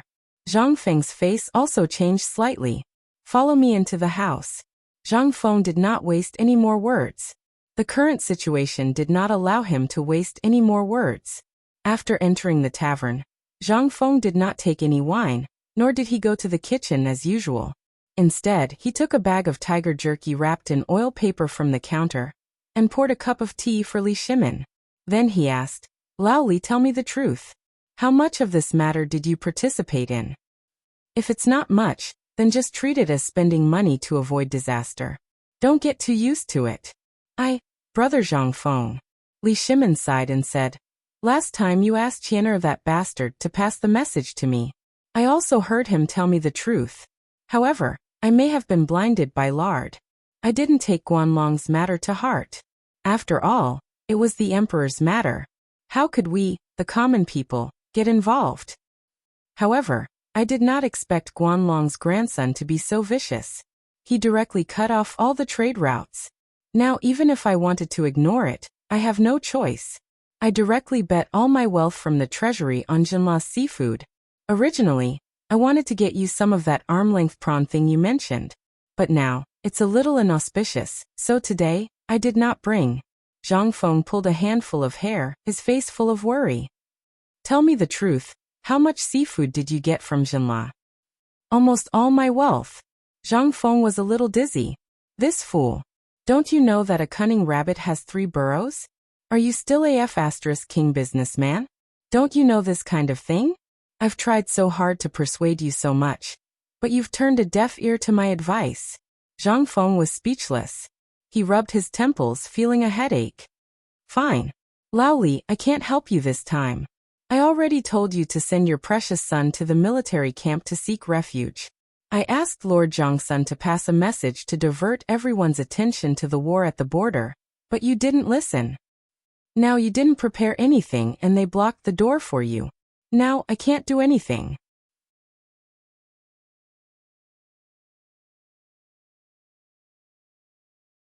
Chapter 260. Li Shimin heard this. He felt a little dizzy. Brother Zhangfeng, you can't do this. If you do this, Lao Li can't live anymore. You also know our current situation. If we want to escape now, it's too late. When the time comes, if the emperor comes to settle accounts, then won't my family be confiscated and my ancestors exterminated? Zhang Feng glared at him. Now you remember what I said? I told you not to invest all your money, but you didn't listen. Now what are you going to do? You're blocking my way. What can I do? Zhang Feng was speechless. Logically speaking, the emperor was not a fool. How could he not know that Guanlong was such a big threat? If this were to happen, the Great Tang would be doomed. They would be blocked at any time. Zhang Feng couldn't help but comfort him. However, Lao Li, don't worry. It's not all bad. At least, the cooperative and marketing model have been quietly implemented under such high pressure. You didn't see that fatty from Dashi country today. I almost thought that it was you who set up the trap, Li Yundong said with a smile. That fatty from Dashi country? That fat man was indeed arranged by me. He came to me before, so I used this trick on him. Brother Zhangfeng, what do you think? Li Shimin finally regained some of his pride. Not bad. Zhangfeng curled his lips. I've told you this many times, and I used it last time in Longyu Road. If you don't know how to use it now, then you're really hopeless. However, this is just a drop in the bucket. Even if all the people in Chang'an and city participate in the purchase, they still can't stop the blockade of Chang'an, and by the Guanlong group this time. So the key is to solve the problem from the root. Have you thought about it? Li Shimin couldn't help but slowly frown. Alas! Brother Zhangfeng, how can I not think about it? I've been thinking too much. Do you know how I spent the night last night? In the Imperial Palace. Do you know about the Imperial Palace? All those big shots were pressuring me so much that I didn't even dare to breathe loudly. But even so, I still haven't come up with a solution. When Zhang Feng heard this, he rubbed his chin and asked, What did the emperor say? Have you seen His Majesty? No. Li Shimin shook his head like a rattledrum. Although I didn't see His Majesty, I heard that His Majesty hasn't slept for 2 nights. I'm guessing he's worried about this matter. What the F***ck were you doing earlier? Zhang Feng was speechless. If he had thought of these things earlier, he wouldn't be in such a passive position now. Mother ***ker, to think that I thought he had a plan beforehand. That's why I mentioned it the last time your precious son came. I didn't expect it to be nothing at all. What does he do? How long has it been since the founding of the Tang dynasty? Has he forgotten the pain so quickly? Zhang Feng was speechless. Li Shimin's face turned red. But what could he do? He had indeed forgotten about the Guanlong group before, but he thought that Guanlong wouldn't do anything since it was a mutually beneficial thing. But he didn't expect Guanlong to be so ruthless this time. Mother ***ker, you've monopolized the economy of the Tang dynasty. I just want to make some money, but you still want to suppress me. What the hell is this? At this time, Li Shimin had an impulse. If it really doesn't work, I'll just eradicate them all. The Tang dynasty's economic development will only be weakened for a few years. Li Shimin can still bear it. Thinking of this, Li Shimin interrupted Zhang Feng's chatter and asked, Brother Zhang Feng, do you think His Majesty wants to uproot these guys? In other words, send the army to eradicate them?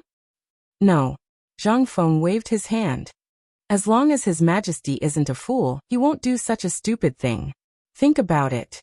Once His Majesty sends the army, the internal strife against the Tang dynasty won't be limited to Guanlong, but the entire western regions will be in chaos. Just think about how the previous dynasty fell, and you'll understand. Guanlong has a long history, and he has a large number of supporters and beneficiaries in various countries. This ensures that he won't hang himself in one place. Once there's a problem in one place, other places will react in an instant. Think about the consequences. Hearing this, Li Shimin couldn't help but break out in a cold sweat. A touch of sadness flashed in his eyes. Zhang Feng looked at Li Shimin, shook his head, and patted him on the shoulder. Lao Li, don't worry too much about this matter.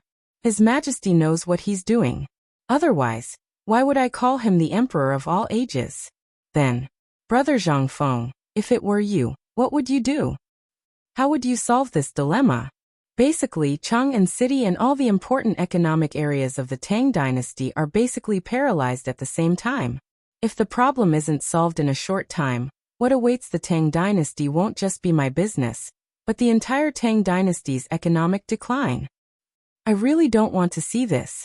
Zhang Feng nodded. He walked to the door of the tavern, opened it and looked around. He asked Guzi and the others, who were squatting on the ground and playing with mud, to help him look around. Then he returned to Li Shimon's side and whispered, "Actually, I do have a way. It's the only way."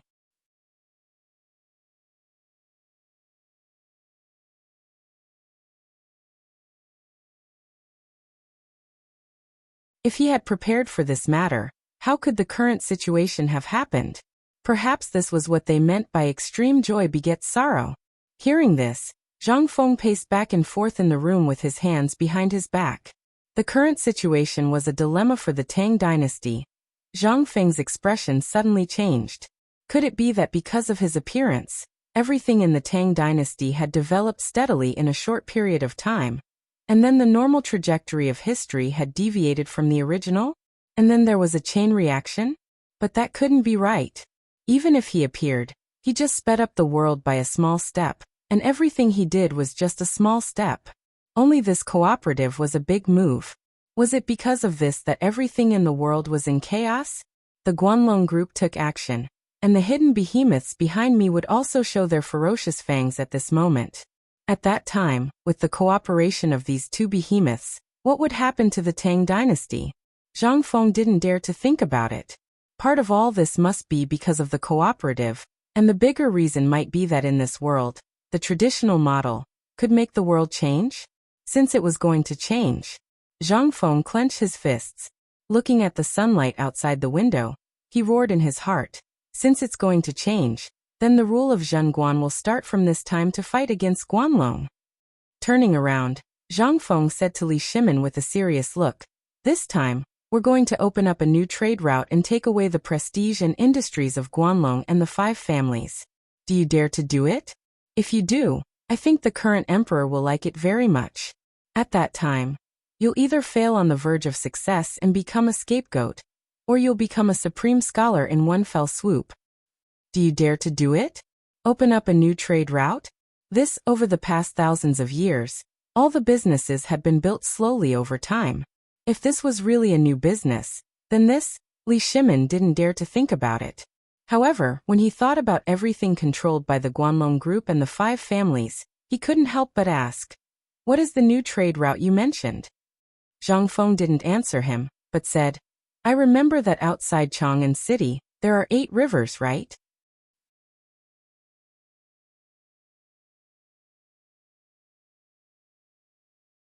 Chapter 262.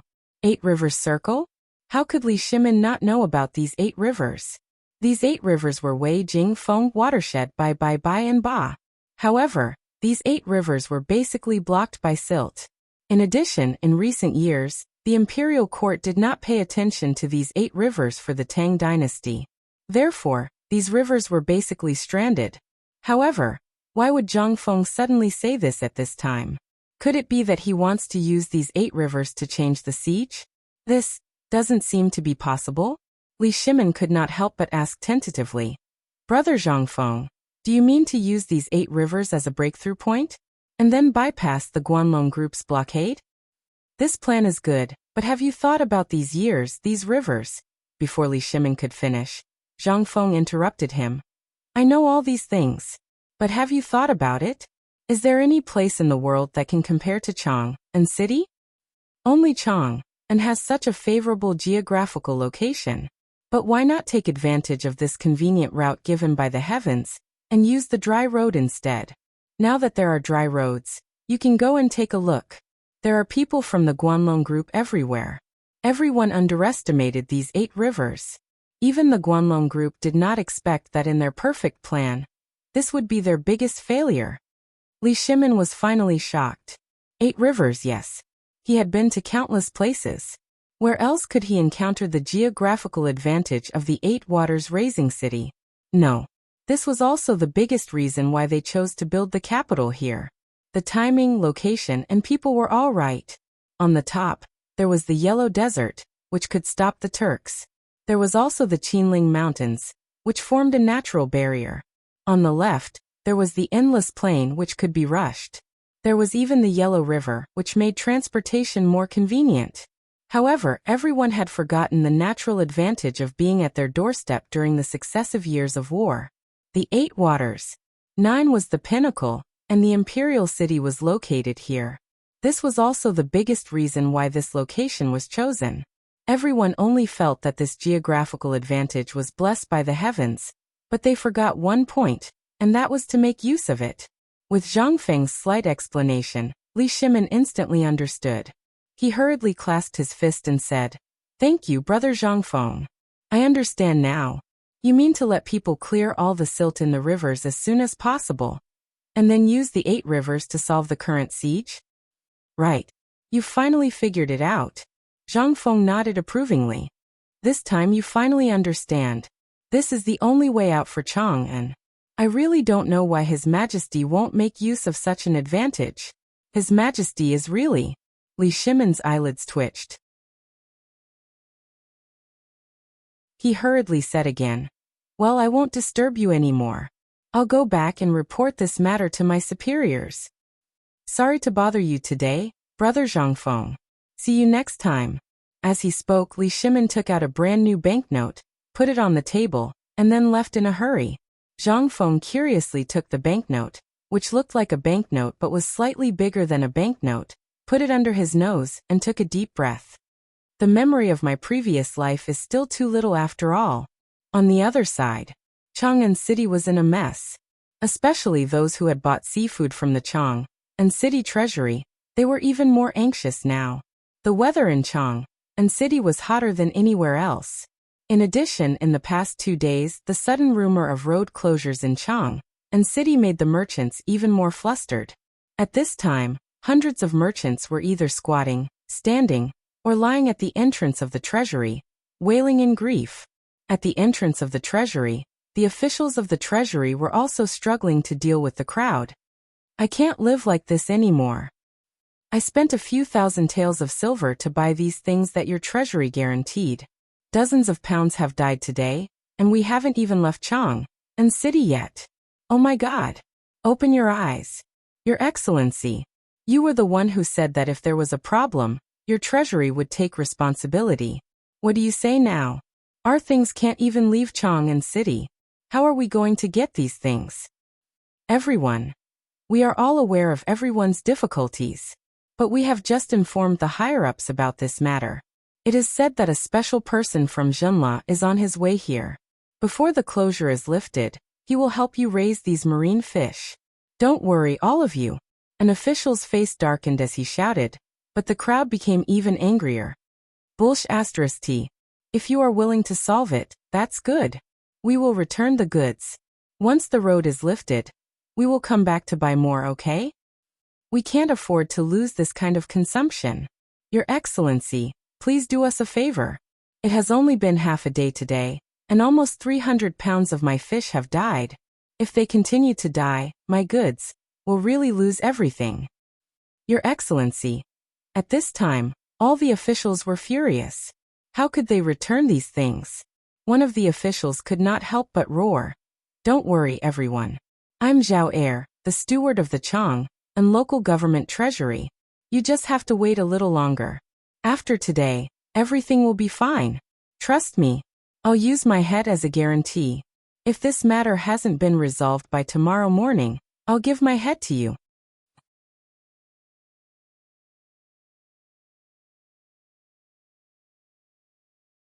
Chapter 263. The Imperial Palace. It was bleak and somewhat miserable.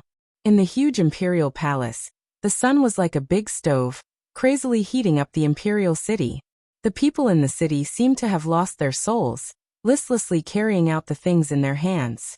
If it weren't for the chamberlains of imperial insignia and the imperial guards marching in unison, the imperial city would have been nothing more than a dead zone. At the moment when the clock struck midnight, Teams of Jinwu guards in ordinary clothes hurriedly entered the imperial city from the Vermilion Bird Gate, escorting an ordinary sedan chair. The moment the palanquin appeared, everyone was flabbergasted. But when everyone saw the leader, Xiao Gizi, all the people on the road knelt on the ground one after another. They no longer despised the heat of the floor. Li Shimin was in the palanquin. He was issuing orders from the palanquin, and the number of Jinwu guards around the palanquin was rapidly shrinking. When the last order was drafted, Li Shimin was a little hesitant. A moment later he crushed a document that had just been drafted in his hand and asked, Xiao Gizi, how many people in Chang'an city bought the seafood from the treasury? How many seafood have not been disposed of? Xiao Gizi bowed even lower when he heard this. Your Majesty, according to the report just now, there are about 30,000 fish in the Sea of Stone in the treasury that have not been disposed of. Due to the temperature, a large number of these fish die every hour. Li Shimin frowned. Did Junla's people not come to help? I remember that King Junla had promised me that these fish would be alive and kicking before they left the vault. However, why are there so many requests for returns and a large number of deaths in my hands? This, Your Majesty. How could Xiao Gizi not know that Li Shimin was angry? Wiping away his sweat, who knew if it was cold or hot, he said. This is all because of the closure of the trade route. Also, I heard that because of the hot weather, many people, according to the instructions of the wax people, threw the fish into the river to soak, so, send a fax to Lord Junla. When I return to Taiji Palace, I want to see Lord Junla. Li Shimin was angry. The thing he was most afraid of had happened in the end. The other goods were still fine, but this seafood was alive. If there was even the slightest mistake, it would definitely cause an immeasurable loss. It would even cause all the merchants to avoid this item in the future. In that case, how could they talk about trade? He had eaten this thing before. It was delicious. He never doubted Zhang Feng's words, because if he looked down on Zhang Feng's words, reality would give him a slap. This time was a good example. Therefore Li Shimin was afraid. What he was afraid of was that this newly established cooperative would cause irreparable losses because of this small matter.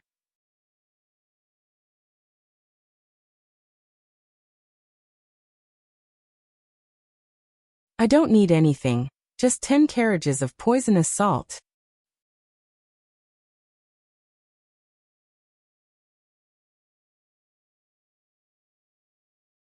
Chapter 264.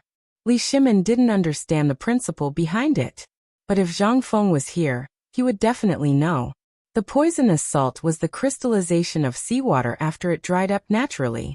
If it was added to water, it would turn ordinary water into seawater. And the dried salted fish made from dead fish would be coveted by people in the future. But Li Shimin didn't care about all this. What he cared about was to control the turmoil in Chang'an city in the shortest time possible. As for the rest, he didn't care. Even if King Junla asked Li Shimin to help him kill someone, Li Shimin wouldn't hesitate. In the end, King Junla left in a hurry. After King Junla left, Wei Zheng and the others hurried into Taiji Palace. As soon as they entered, Li Shimin said without waiting for the others to salute. Today, I've found a solution. Hearing this, everyone secretly breathed a sigh of relief, but then frowned again. Your Majesty, all the trade routes in Chang'an city have been blocked by Guanlong. How can you find a solution so quickly? I think that if Brother Zhang Feng can fly, there will be a turning point in this matter. Fly? Old man, do your family know that you're so mean to Brother Zhang Feng? Okay. Li Shimin waved his hand. At this time, he was no longer as dignified as before. He slowly took a sip of tea and said, in fact, it's not so troublesome to fly. Wei Zheng hurriedly asked, Your Majesty, do you mean to take the trade route?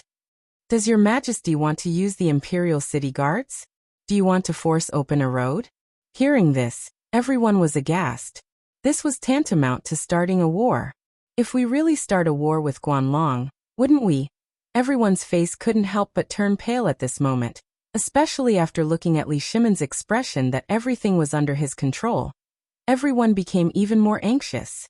Cheng Yaojin even gritted his teeth, got down on one knee and said, Your Majesty, if you need the Imperial City Garrison Army, then this general's battle axe would have rusted long ago. How about letting me lead the army? Empress, Li Shimin shook his head slightly. Don't panic. Hearing this, everyone was even more confused. How could they not panic?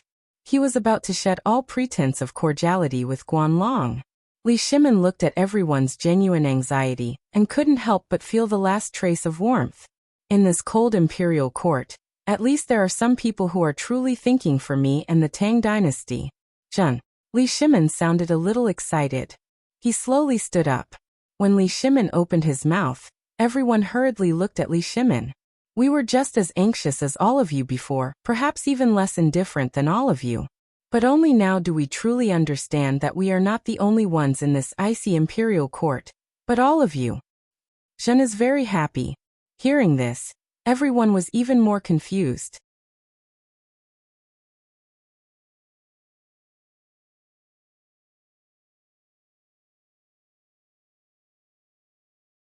Chapter 265. That's right. This is the only way to solve Guanlong's blockade. I didn't think of it before, but when I was chatting with Brother Zhangfeng, he reminded me. The 8 rivers of Chang'an surround Chang'an, and then converge at the Yellow River. Isn't this a natural trade route? To the west, you can enter the Qinling Mountains, and to the south, you can enter Luozhou. If Guanlong's people had known about this route, I might have paid them a visit today with gifts. But God bless us. The 8 rivers of Chang'an, which we have neglected all this time, unexpectedly became my final solution to Chang'an's crisis. Li Shimin was filled with endless emotions. Wei Zheng and the others were also stunned by what they saw. The 8 rivers of Chang'an. They didn't expect that the final solution would be the 8 rivers of Chang'an. However, the 8 rivers of Chang'an had been abandoned and turned into stinking gutters. It was even worse than the moat of Chang'an City. Could this really solve Chang'an's crisis? Everyone couldn't help but gather together to discuss again. Only then did Wei Zheng begin. Your Majesty, although the 8 rivers of Chang'an are good, when the time comes, at least in this old subject's memory, this old subject has never cleaned it up even once. And every time there was a flood in the Qinling Mountains, the river would have been blocked by silt. Can this be used at this time? Your Majesty, this is a matter of great importance. Why don't we send someone to check it out tomorrow and then do something? Du Ruhui also tried to persuade him. Li Shimin waved his hand. He motioned for everyone to be quiet, and then fell into deep thought. Someone in the imperial court must know about this matter. Otherwise, it wouldn't have been known by Guanlong's people so quickly.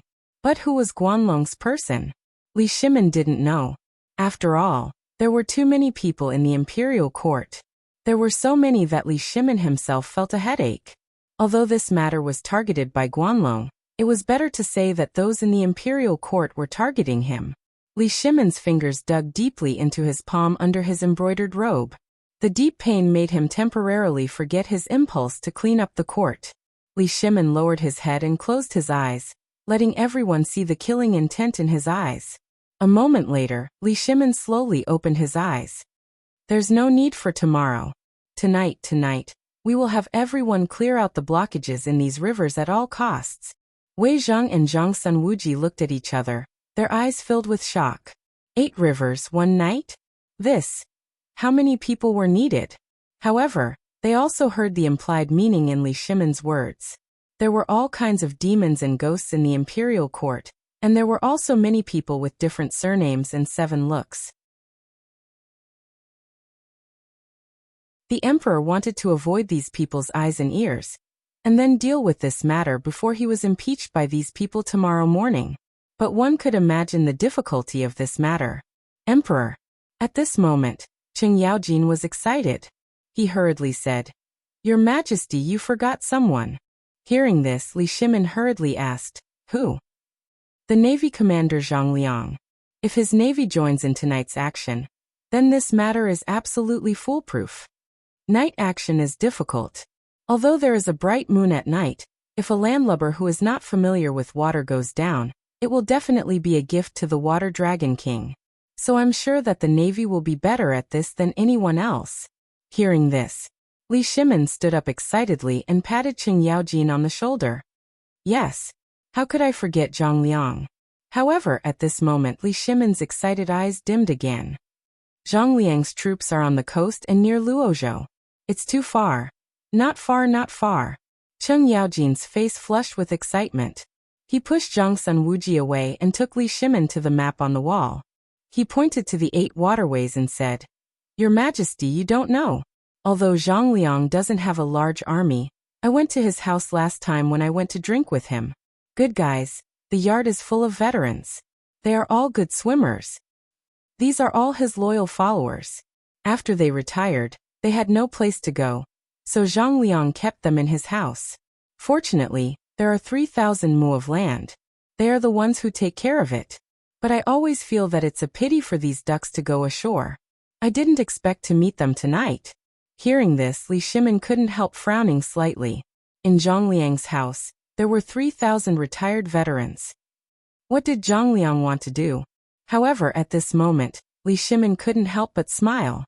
Patting the agitated Cheng Yaojin, he said, "Now that you mention it, we do remember. We had forgotten about this group of Navy soldiers who had once cut through all obstacles for the Great Tang. However, 3,000 soldiers aren't enough. Hey, you don't know about this, right? Although Zhang Liang is idle at home outside Chang'an City, he is still in charge of recruiting Marines. The place he is at is the training ground for Marines. Last time, when we were drunk, he insisted on dragging me to swim. Good guy, there were tens of thousands of ducks in the dark. Success." Li Shimon's expression changed. He didn't expect that Zhang Liang would inadvertently save him.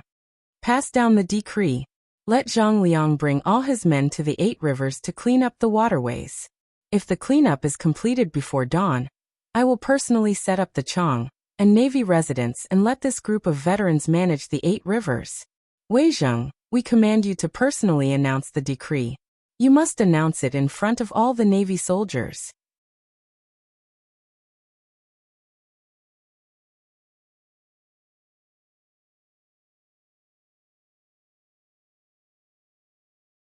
Chapter 266. In Chang'an City near Anhuimen, the reclining square was a lot more deserted.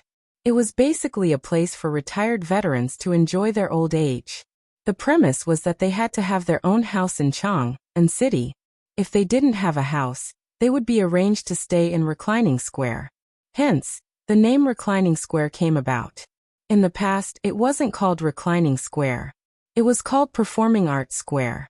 As many veterans stayed there, people jokingly called it Reclining Square, a good place to wait for euthanasia.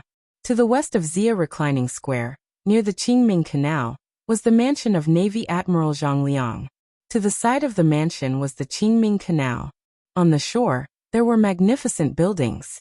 There were docks, small boats, as well as water equipment used for training. In the filthy river, where piles of feces floated down, it seemed so. What was it? On the other side, a large group of dark-skinned, muscular men with tanned skin as if they had been smeared with tung oil were following behind each other. A group of middle-aged men, who looked like teachers, had their hands behind their backs and were holding large bamboo poles in their hands. They squinted their eyes and stared at the surface of the water. On the other side, a man was leisurely chanting the number. Many times, even though he had already said 10, he seemed to be suffering from Alzheimer's. The next word he shouted would become 2. Who the F***ck was 2? However, all the dark-skinned men stuck their butts out and buried their heads deep in the water. They didn't dare to poke their heads out. At this time, if any unlucky man dared to poke his head out, what awaited him would be fried meat with bamboo poles in the hands of the veterans. At the highest point of the training ground, Zhang Liang stroked his white beard and squinted his eyes at the butts sticking out of the water. He couldn't help but nod. Not bad. Not bad. The quality of this year's batch is not bad. Old Lin, you've done well. When the salary from the Ministry of Works arrives, I'll reward you with 10 taels of silver. Beside Zhang Liang, a man with a mustache and a face full of pockmarks quickly bowed and said, "Thank you, Commander." Zhang Liang waved his hand. "Since you've already retired, you can just call me Old Master in the future. Do you think I won't dare to talk about this Commander-in-Chief outside?" Hearing this, Elder Lin hurriedly knelt on the ground, his body trembling with excitement. In this general's heart, You are still the commander-in-chief. It's always one for life. Haha. Good. Zhang Liang helped old Lin up with great relief. However, at this moment, a nimble servant hurriedly climbed up the 30 zhang high platform and hurriedly reported, "Governor, Duke Zheng is here." Zhang Liang's eyes flashed. He waved his hand and asked, "What's the matter?"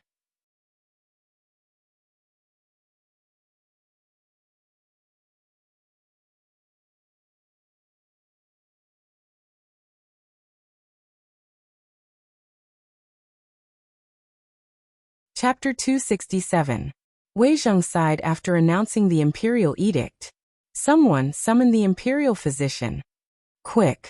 Send Governor Zhang back to his residence and take good care of him. Wei Zheng knew that this would happen today.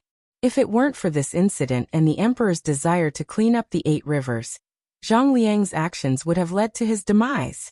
Now, Zhang Liang fainted, which was the best outcome. The emperor had only transferred all the navy veterans around him. Otherwise, if this incident were to spread to the ears of other officials, the imperial edict he was waiting for today would not be just this. It would be a crime of rebellion. The emperor allowed all the generals of the Tang dynasty to have private soldiers, but the number could only be controlled at 500. If the number exceeded this number, a light punishment would be a punishment, and a heavy punishment would be a crime. Zhang Liang taking in this group of veterans seemed to be a kind act, but when combined with his recruitment of new soldiers in Chang, and in the 3,000 veterans, how terrifying was this? If he had the slightest bit of disloyalty, he only needed to wave his hand gently, and all the waterways around Chang and along the Chao River would go straight to Taiji Palace. How terrifying was this? Would the emperor allow this? Would the officials allow this, especially when the veterans who were good at swimming were sleeping soundly beside the bed? No. Absolutely not. That was why Wei Zheng sighed when he saw Zhang Liang vomiting blood and fainting. When Cheng Yaojin mentioned this incident, he had already seen the killing intent in the emperor's eyes. However, because of the current situation, the emperor did not say anything. However, there was no guarantee that the emperor would not settle accounts after this. Hopefully, Governor Zhang could understand the emperor's difficulties. Wei Zheng watched Zhang Liang leave before he continued, "And Lu Fang. What an excellent and Lu Fang." Before coming here, the old man did not know that this place had been renamed in Lu Fang. He also saw the situation here with his own eyes. The old and the weak who retired from the years of war, the imperial court neglected you. This is our fault. Wei Zheng sighed deeply, and then bowed deeply in front of the frightened eyes of all the soldiers. Prime Minister Wei is actually bowing to us bumpkins. Everyone had tears in their eyes. Someone even knelt on the ground with a choked voice. Prime Minister Wei, you mustn't. Prime Minister Wei, you mustn't. We're all bumpkins with no status. You're torturing us by doing this. Minister Wei.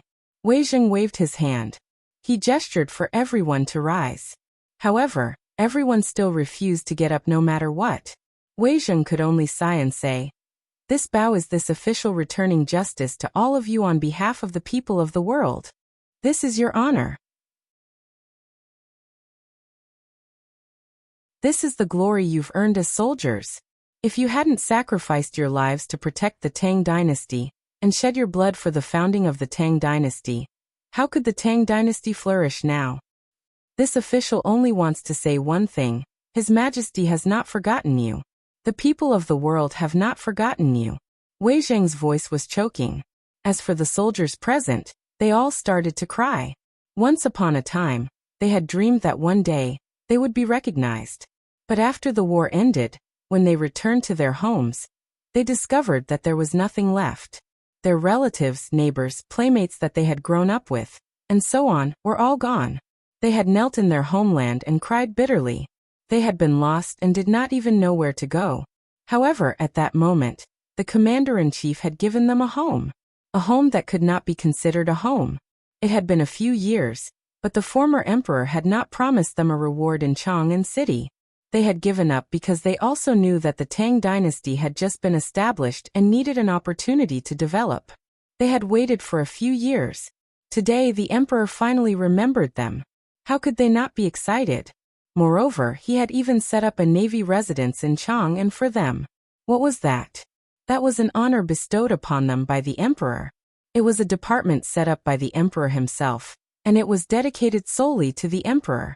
At that moment, they suddenly felt that their backs were straightened.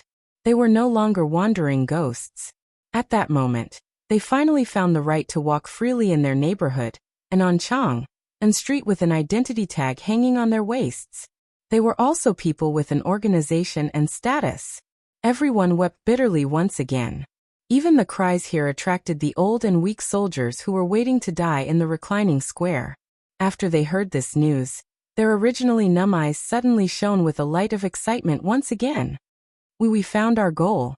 The emperor has not forgotten us. The Tang dynasty has not forgotten us. Wei Zheng looked at the vast expanse of dark, tower-like men who were suffering under the scorching sun like children. He also choked with sobs. Those were the soldiers who had once exchanged their lives for the peace of the world. Wei Zheng had an impulse many times. He really wanted to grab those people in the court who opposed the soldiers, and see if they could still be in the court peacefully if it were not for those bumpkin soldiers. Wei Zheng sighed deeply. The imperial censor, and the eunuchs of the Minister of Internal Affairs behind him also fell silent. They lowered their heads and hurriedly recorded everything they saw. After a while, when the cries and venting voices had subsided a little, Wei Zheng shouted loudly, "The emperor has not forgotten the brothers who fought with him to build the Tang dynasty."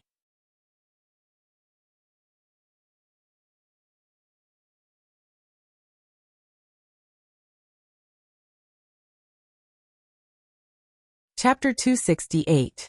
Everyone, the Marines, the veterans watching from the shore, and the soldiers who were missing arms and legs, without waiting for anyone to give the order, jumped into the water with a splash. They used their hands or tools to clean up the muddy, stinky water with all their might.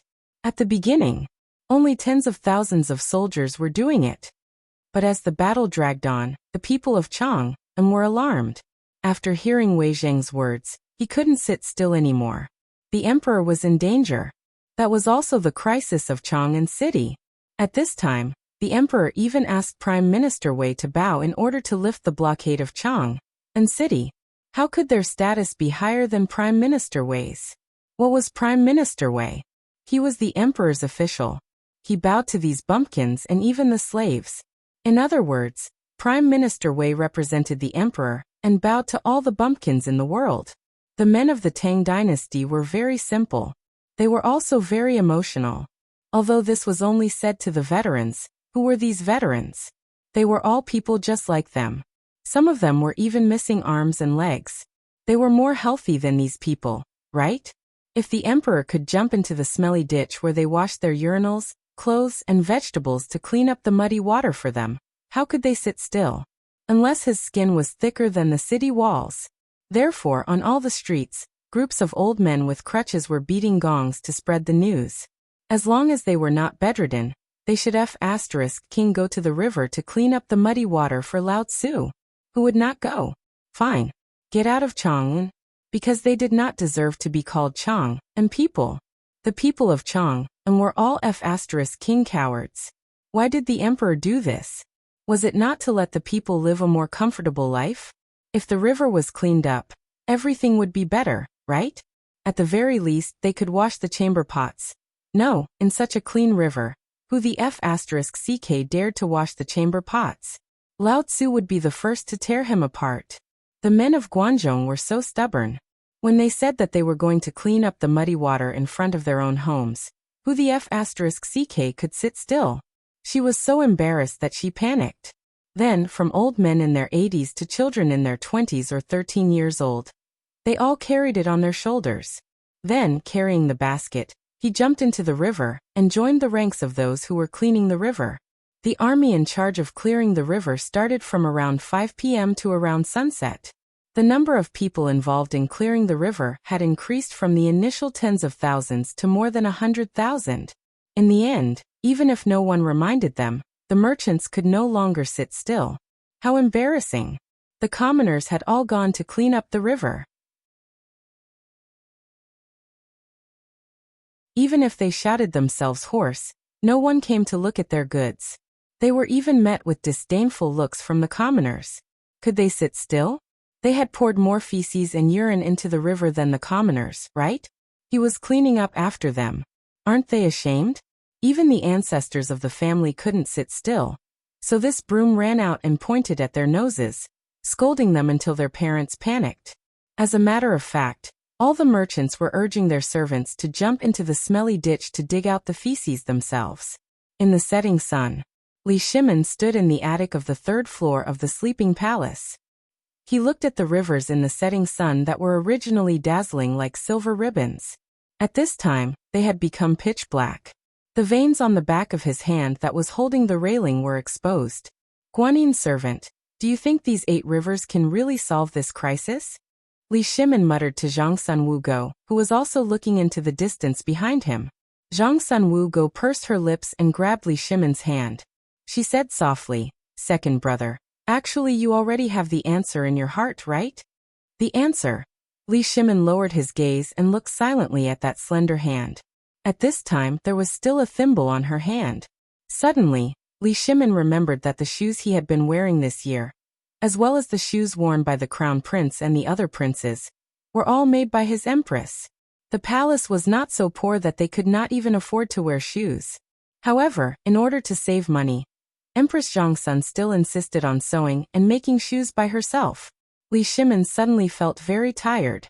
He felt ashamed to face Zhongsun Wugo. In these 2 years he had been dealing with one problem after another, but he had neglected the person by his side. He was not a qualified husband. As for whether he was a qualified monarch or not, he was a little confused at this time.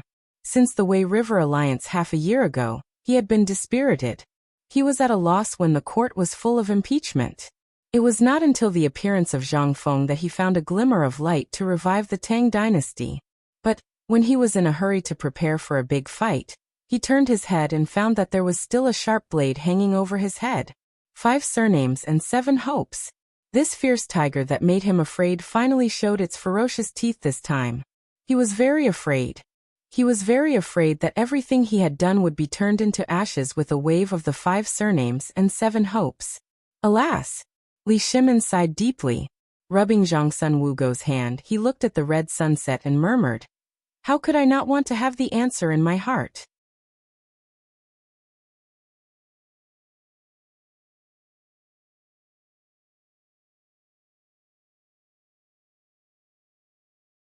This Lao Li's speed was really fast.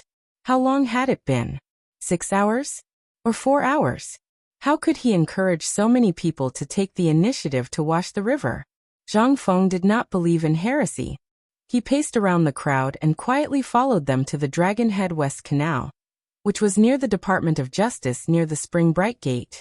Before he reached the river, he could already hear the clamor of shouting and waves of stench.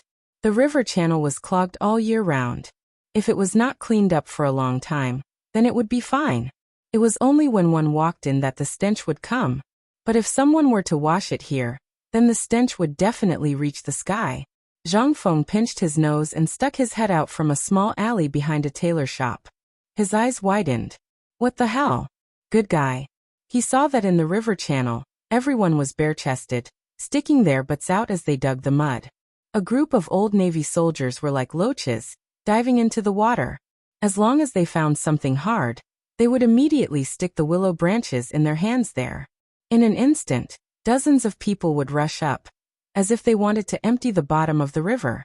On the shore, there were all kinds of porcelain fragments, or even intact chamber pots, porcelain, rusty arrow shafts, crossbows, broadswords and bronze swords. They were all casually thrown on the shore. Seeing this, Zhang Feng was drooling. If this was in the future, then these would be priceless treasures. Especially one of the scabbard that was shining with golden light. It made Zhang Feng unable to move his eyes away. This thing was either something that came along with it, or something that was left behind by an important person in some dynasty. This kind of treasure was a scabbard made of pure gold. These simple people, however, did not fight over it. If this was in the future, damn, even a broken tile would be picked up by people in minutes. How could they still see it? At that moment, an old voice rang out from behind Zhang Feng. You're right. You're right. Isn't this shopkeeper Zhang? Zhang Shanren, what are you doing here? This place stinks to the heavens. If you get stained by it, it won't be good. Quickly leave. Zhang Feng was also stunned. Old man, I also want to help. You are all busy. I am just a strong young man. No. The old man was angry. He shouted. Someone come. Zhang Shanren is here. A few young men, come and carry Zhang Shanren back. In this place, we cannot let Zhang Shanren's body be stained. Zhang Feng's face darkened. He was really carried away by a few strong men on their shoulders, as if they were carrying a sack.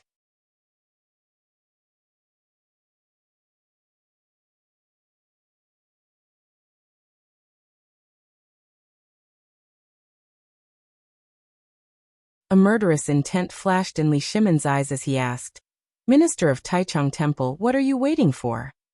The Minister of Taichung Temple and the others hurriedly knelt and said, Your Majesty, we have something to report. Your Majesty, Cui Fengjun, the imperial astronomer, has something to report. The Cui family. Approved. Li Shimon's eyes flashed slightly. It seemed that the 8 noble families of Guanlong were on the same side after all. Cui Fengjun, the imperial astronomer, heard the words and said first, Your Majesty, I have been observing the sky at night and found that Mars shone brightly in the night sky, even brighter than the moon.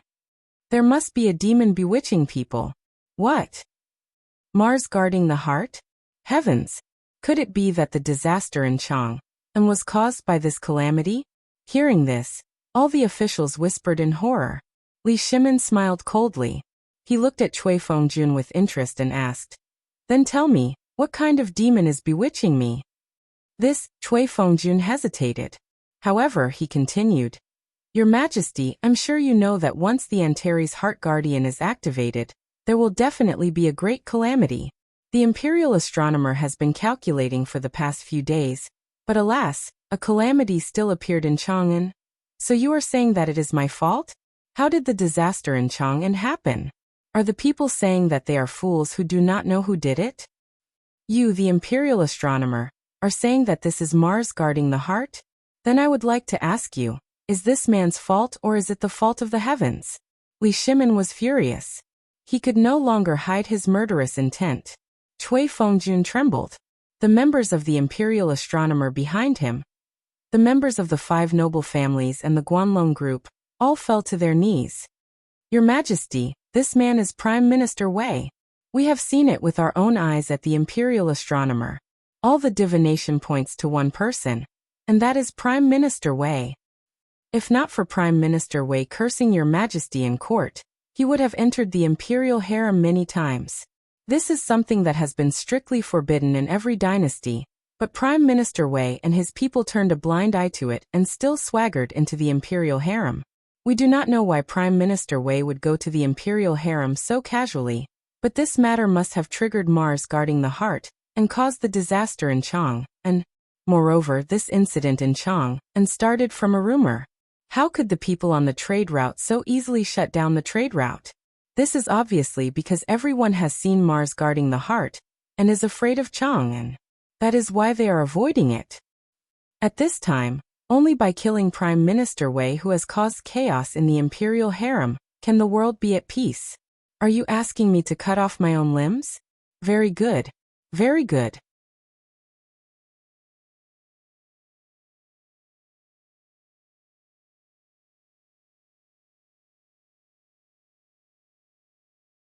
Chapter 271. The person who had been silent all this while. Finally he spoke. Moreover, he was the person that the officials had been impeaching. At this moment, everyone couldn't help but want to hear what Feng Xianling had to say.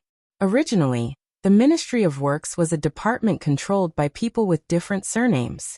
However, the emperor stood his ground and insisted on letting Feng Xianling come.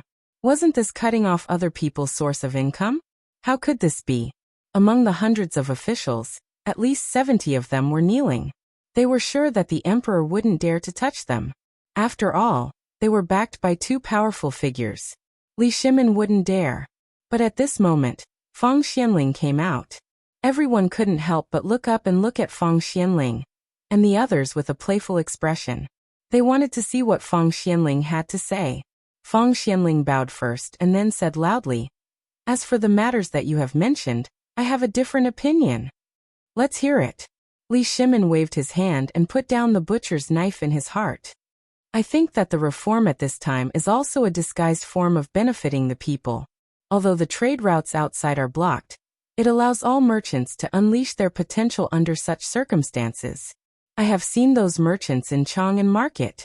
Many of them didn't panic and didn't suffer any losses. Instead, they made a lot of money.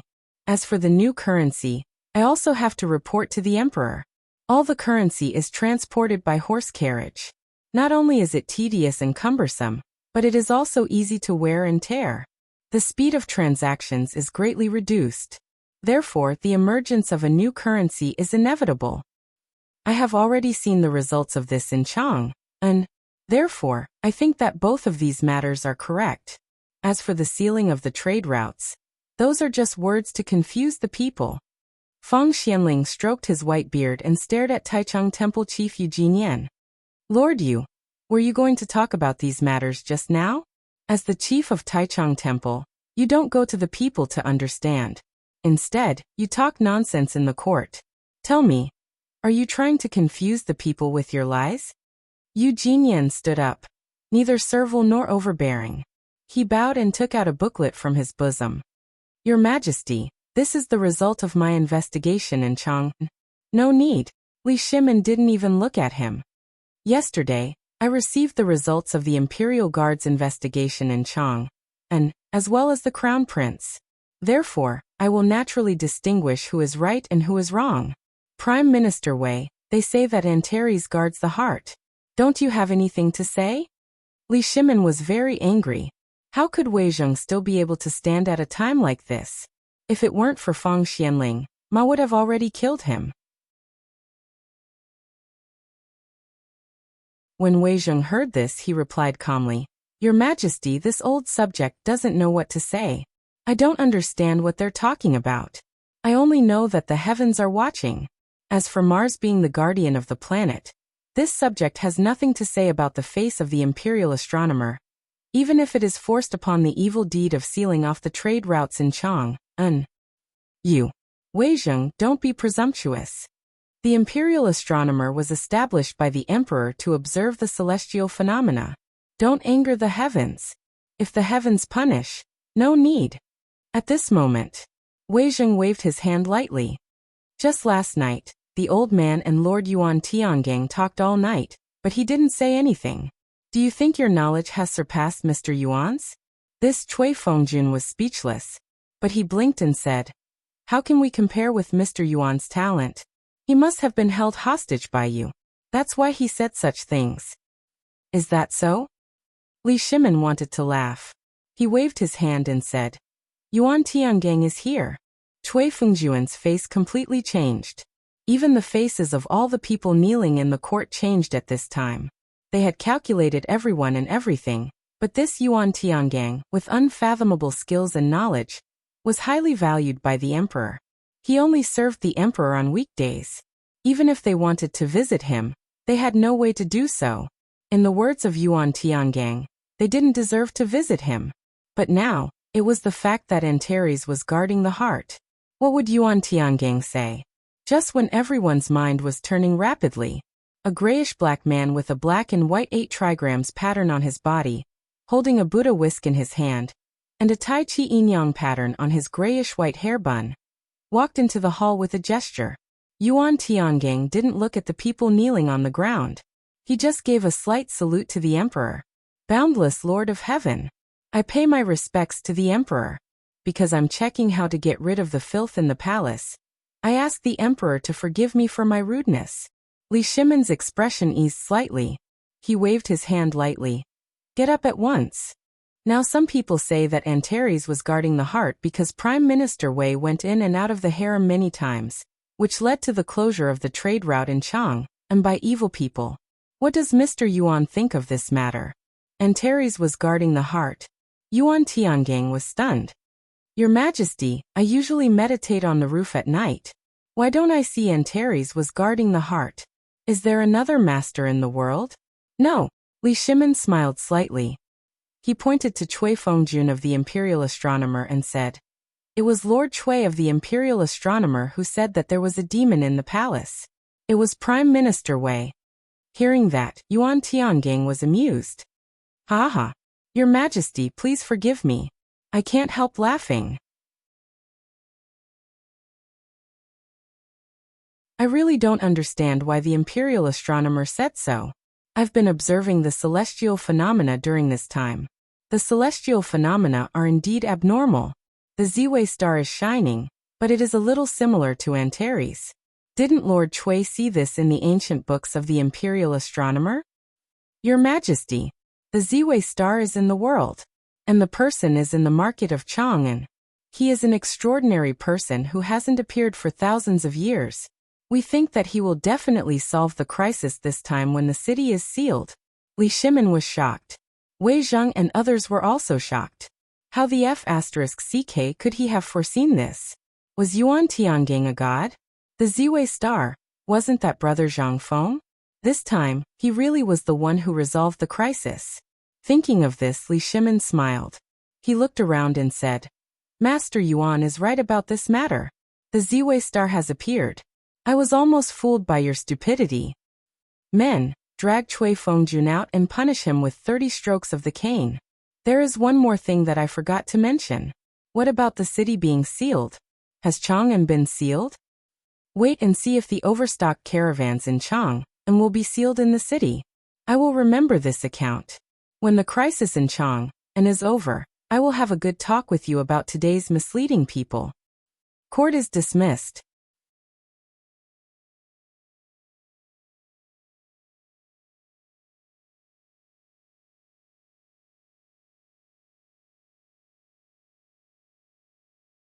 Everyone left in a hurry. In the end, Li Shimin stopped Cheng Yaojin and said, General Cheng, this time, I have to trouble you to send your most capable men to personally escort along the way and cooperate with the veterans to ensure the safety of the people along the way. If anyone blocks them, kill them. Cheng Yaojin heard this and hurriedly saluted. Your Majesty, leave this matter to me. You can rest assured. But there is one thing that I don't understand. Speak. Li Shimin sat next to Cheng Yaojin and asked. If there are people of the 5 surnames and 7 Wangs or people of Guanlong blocking the way, should I fight or not? This, Li Shimin frowned. This time, if he fought, it was tantamount to completely falling out with Guanlong. Now was not the time. But if he didn't fight, what would he do if he encountered them?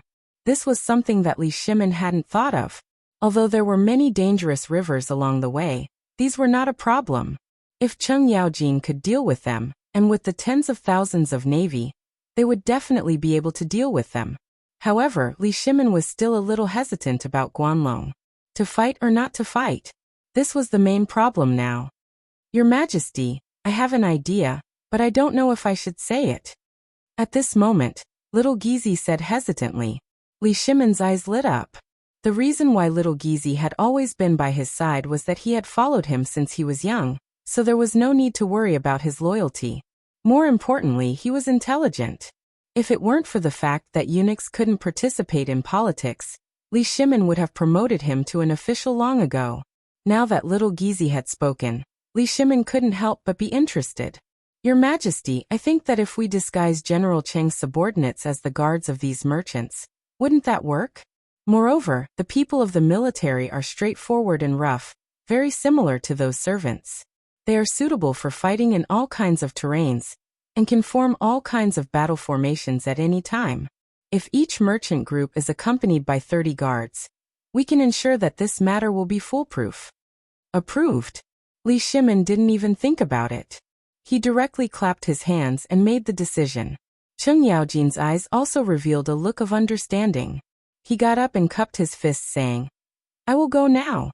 With the identity of a guard, I am not afraid of anything.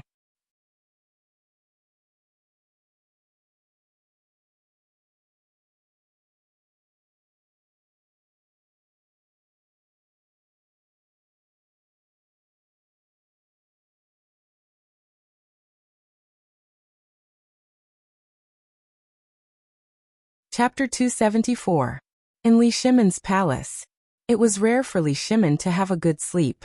After yesterday's morning court, he was in a good mood. He drank a jar of Zhang Feng's wine with Yuan Tiangang, and left after Yuan Tiangang repeatedly praised it. This made Li Shimon's mood particularly comfortable. Even someone as strong as Yuan Tiangang didn't expect that he could use the Chang'an and 8 rivers to solve this crisis. How could Yuan Tiangang be amazed? Li Shimon, who was in a good mood, fell asleep after a tender moment with Empress Zhangsun. This was the first good sleep he had since he knew that Guanlong was going to stir up trouble. However, as soon as he woke up from such a good sleep, he received a piece of disturbing bad news. Seeing that Li Shimon had woken up, Xiao Gizi helped him dress and eat. Then he said, "Your Majesty, Prime Minister Wei and Lord Zhongsun have been waiting outside the palace for a long time." Hearing this, Li Shimon didn't take it seriously and waved his hand. "Send them in and have a drink with me." A moment later, as soon as Wei Zheng and Zhangsun Wuji entered the door, they knelt in front of Li Shimon with a plop. Li Shimon, who was in a good mood, knew that something had happened when they knelt. How could he be in the mood to eat at this time? Throwing away his chopsticks and dismissing all the palace maids and eunuchs, Li Shimon asked in a deep voice, "What happened?" If nothing had happened, would they be like this? That would be like encountering a ghost. Wei Zheng and Zhangsun Wuji looked at each other. Zhangsun Wuji said, "Your Majesty, something has happened. The water of the Chang'an and 8 rivers can indeed carry ships, but I don't know what happened to the ships. I don't know if the water is too shallow or something else, but most of the ships are in trouble." "What happened?" "They sank." "How could it be? Didn't you say that they had been tested by the Navy? How could something have happened?" Li Shimon was angry. This was the last thing he wanted to hear. But at this time, something really happened. How could he not be worried?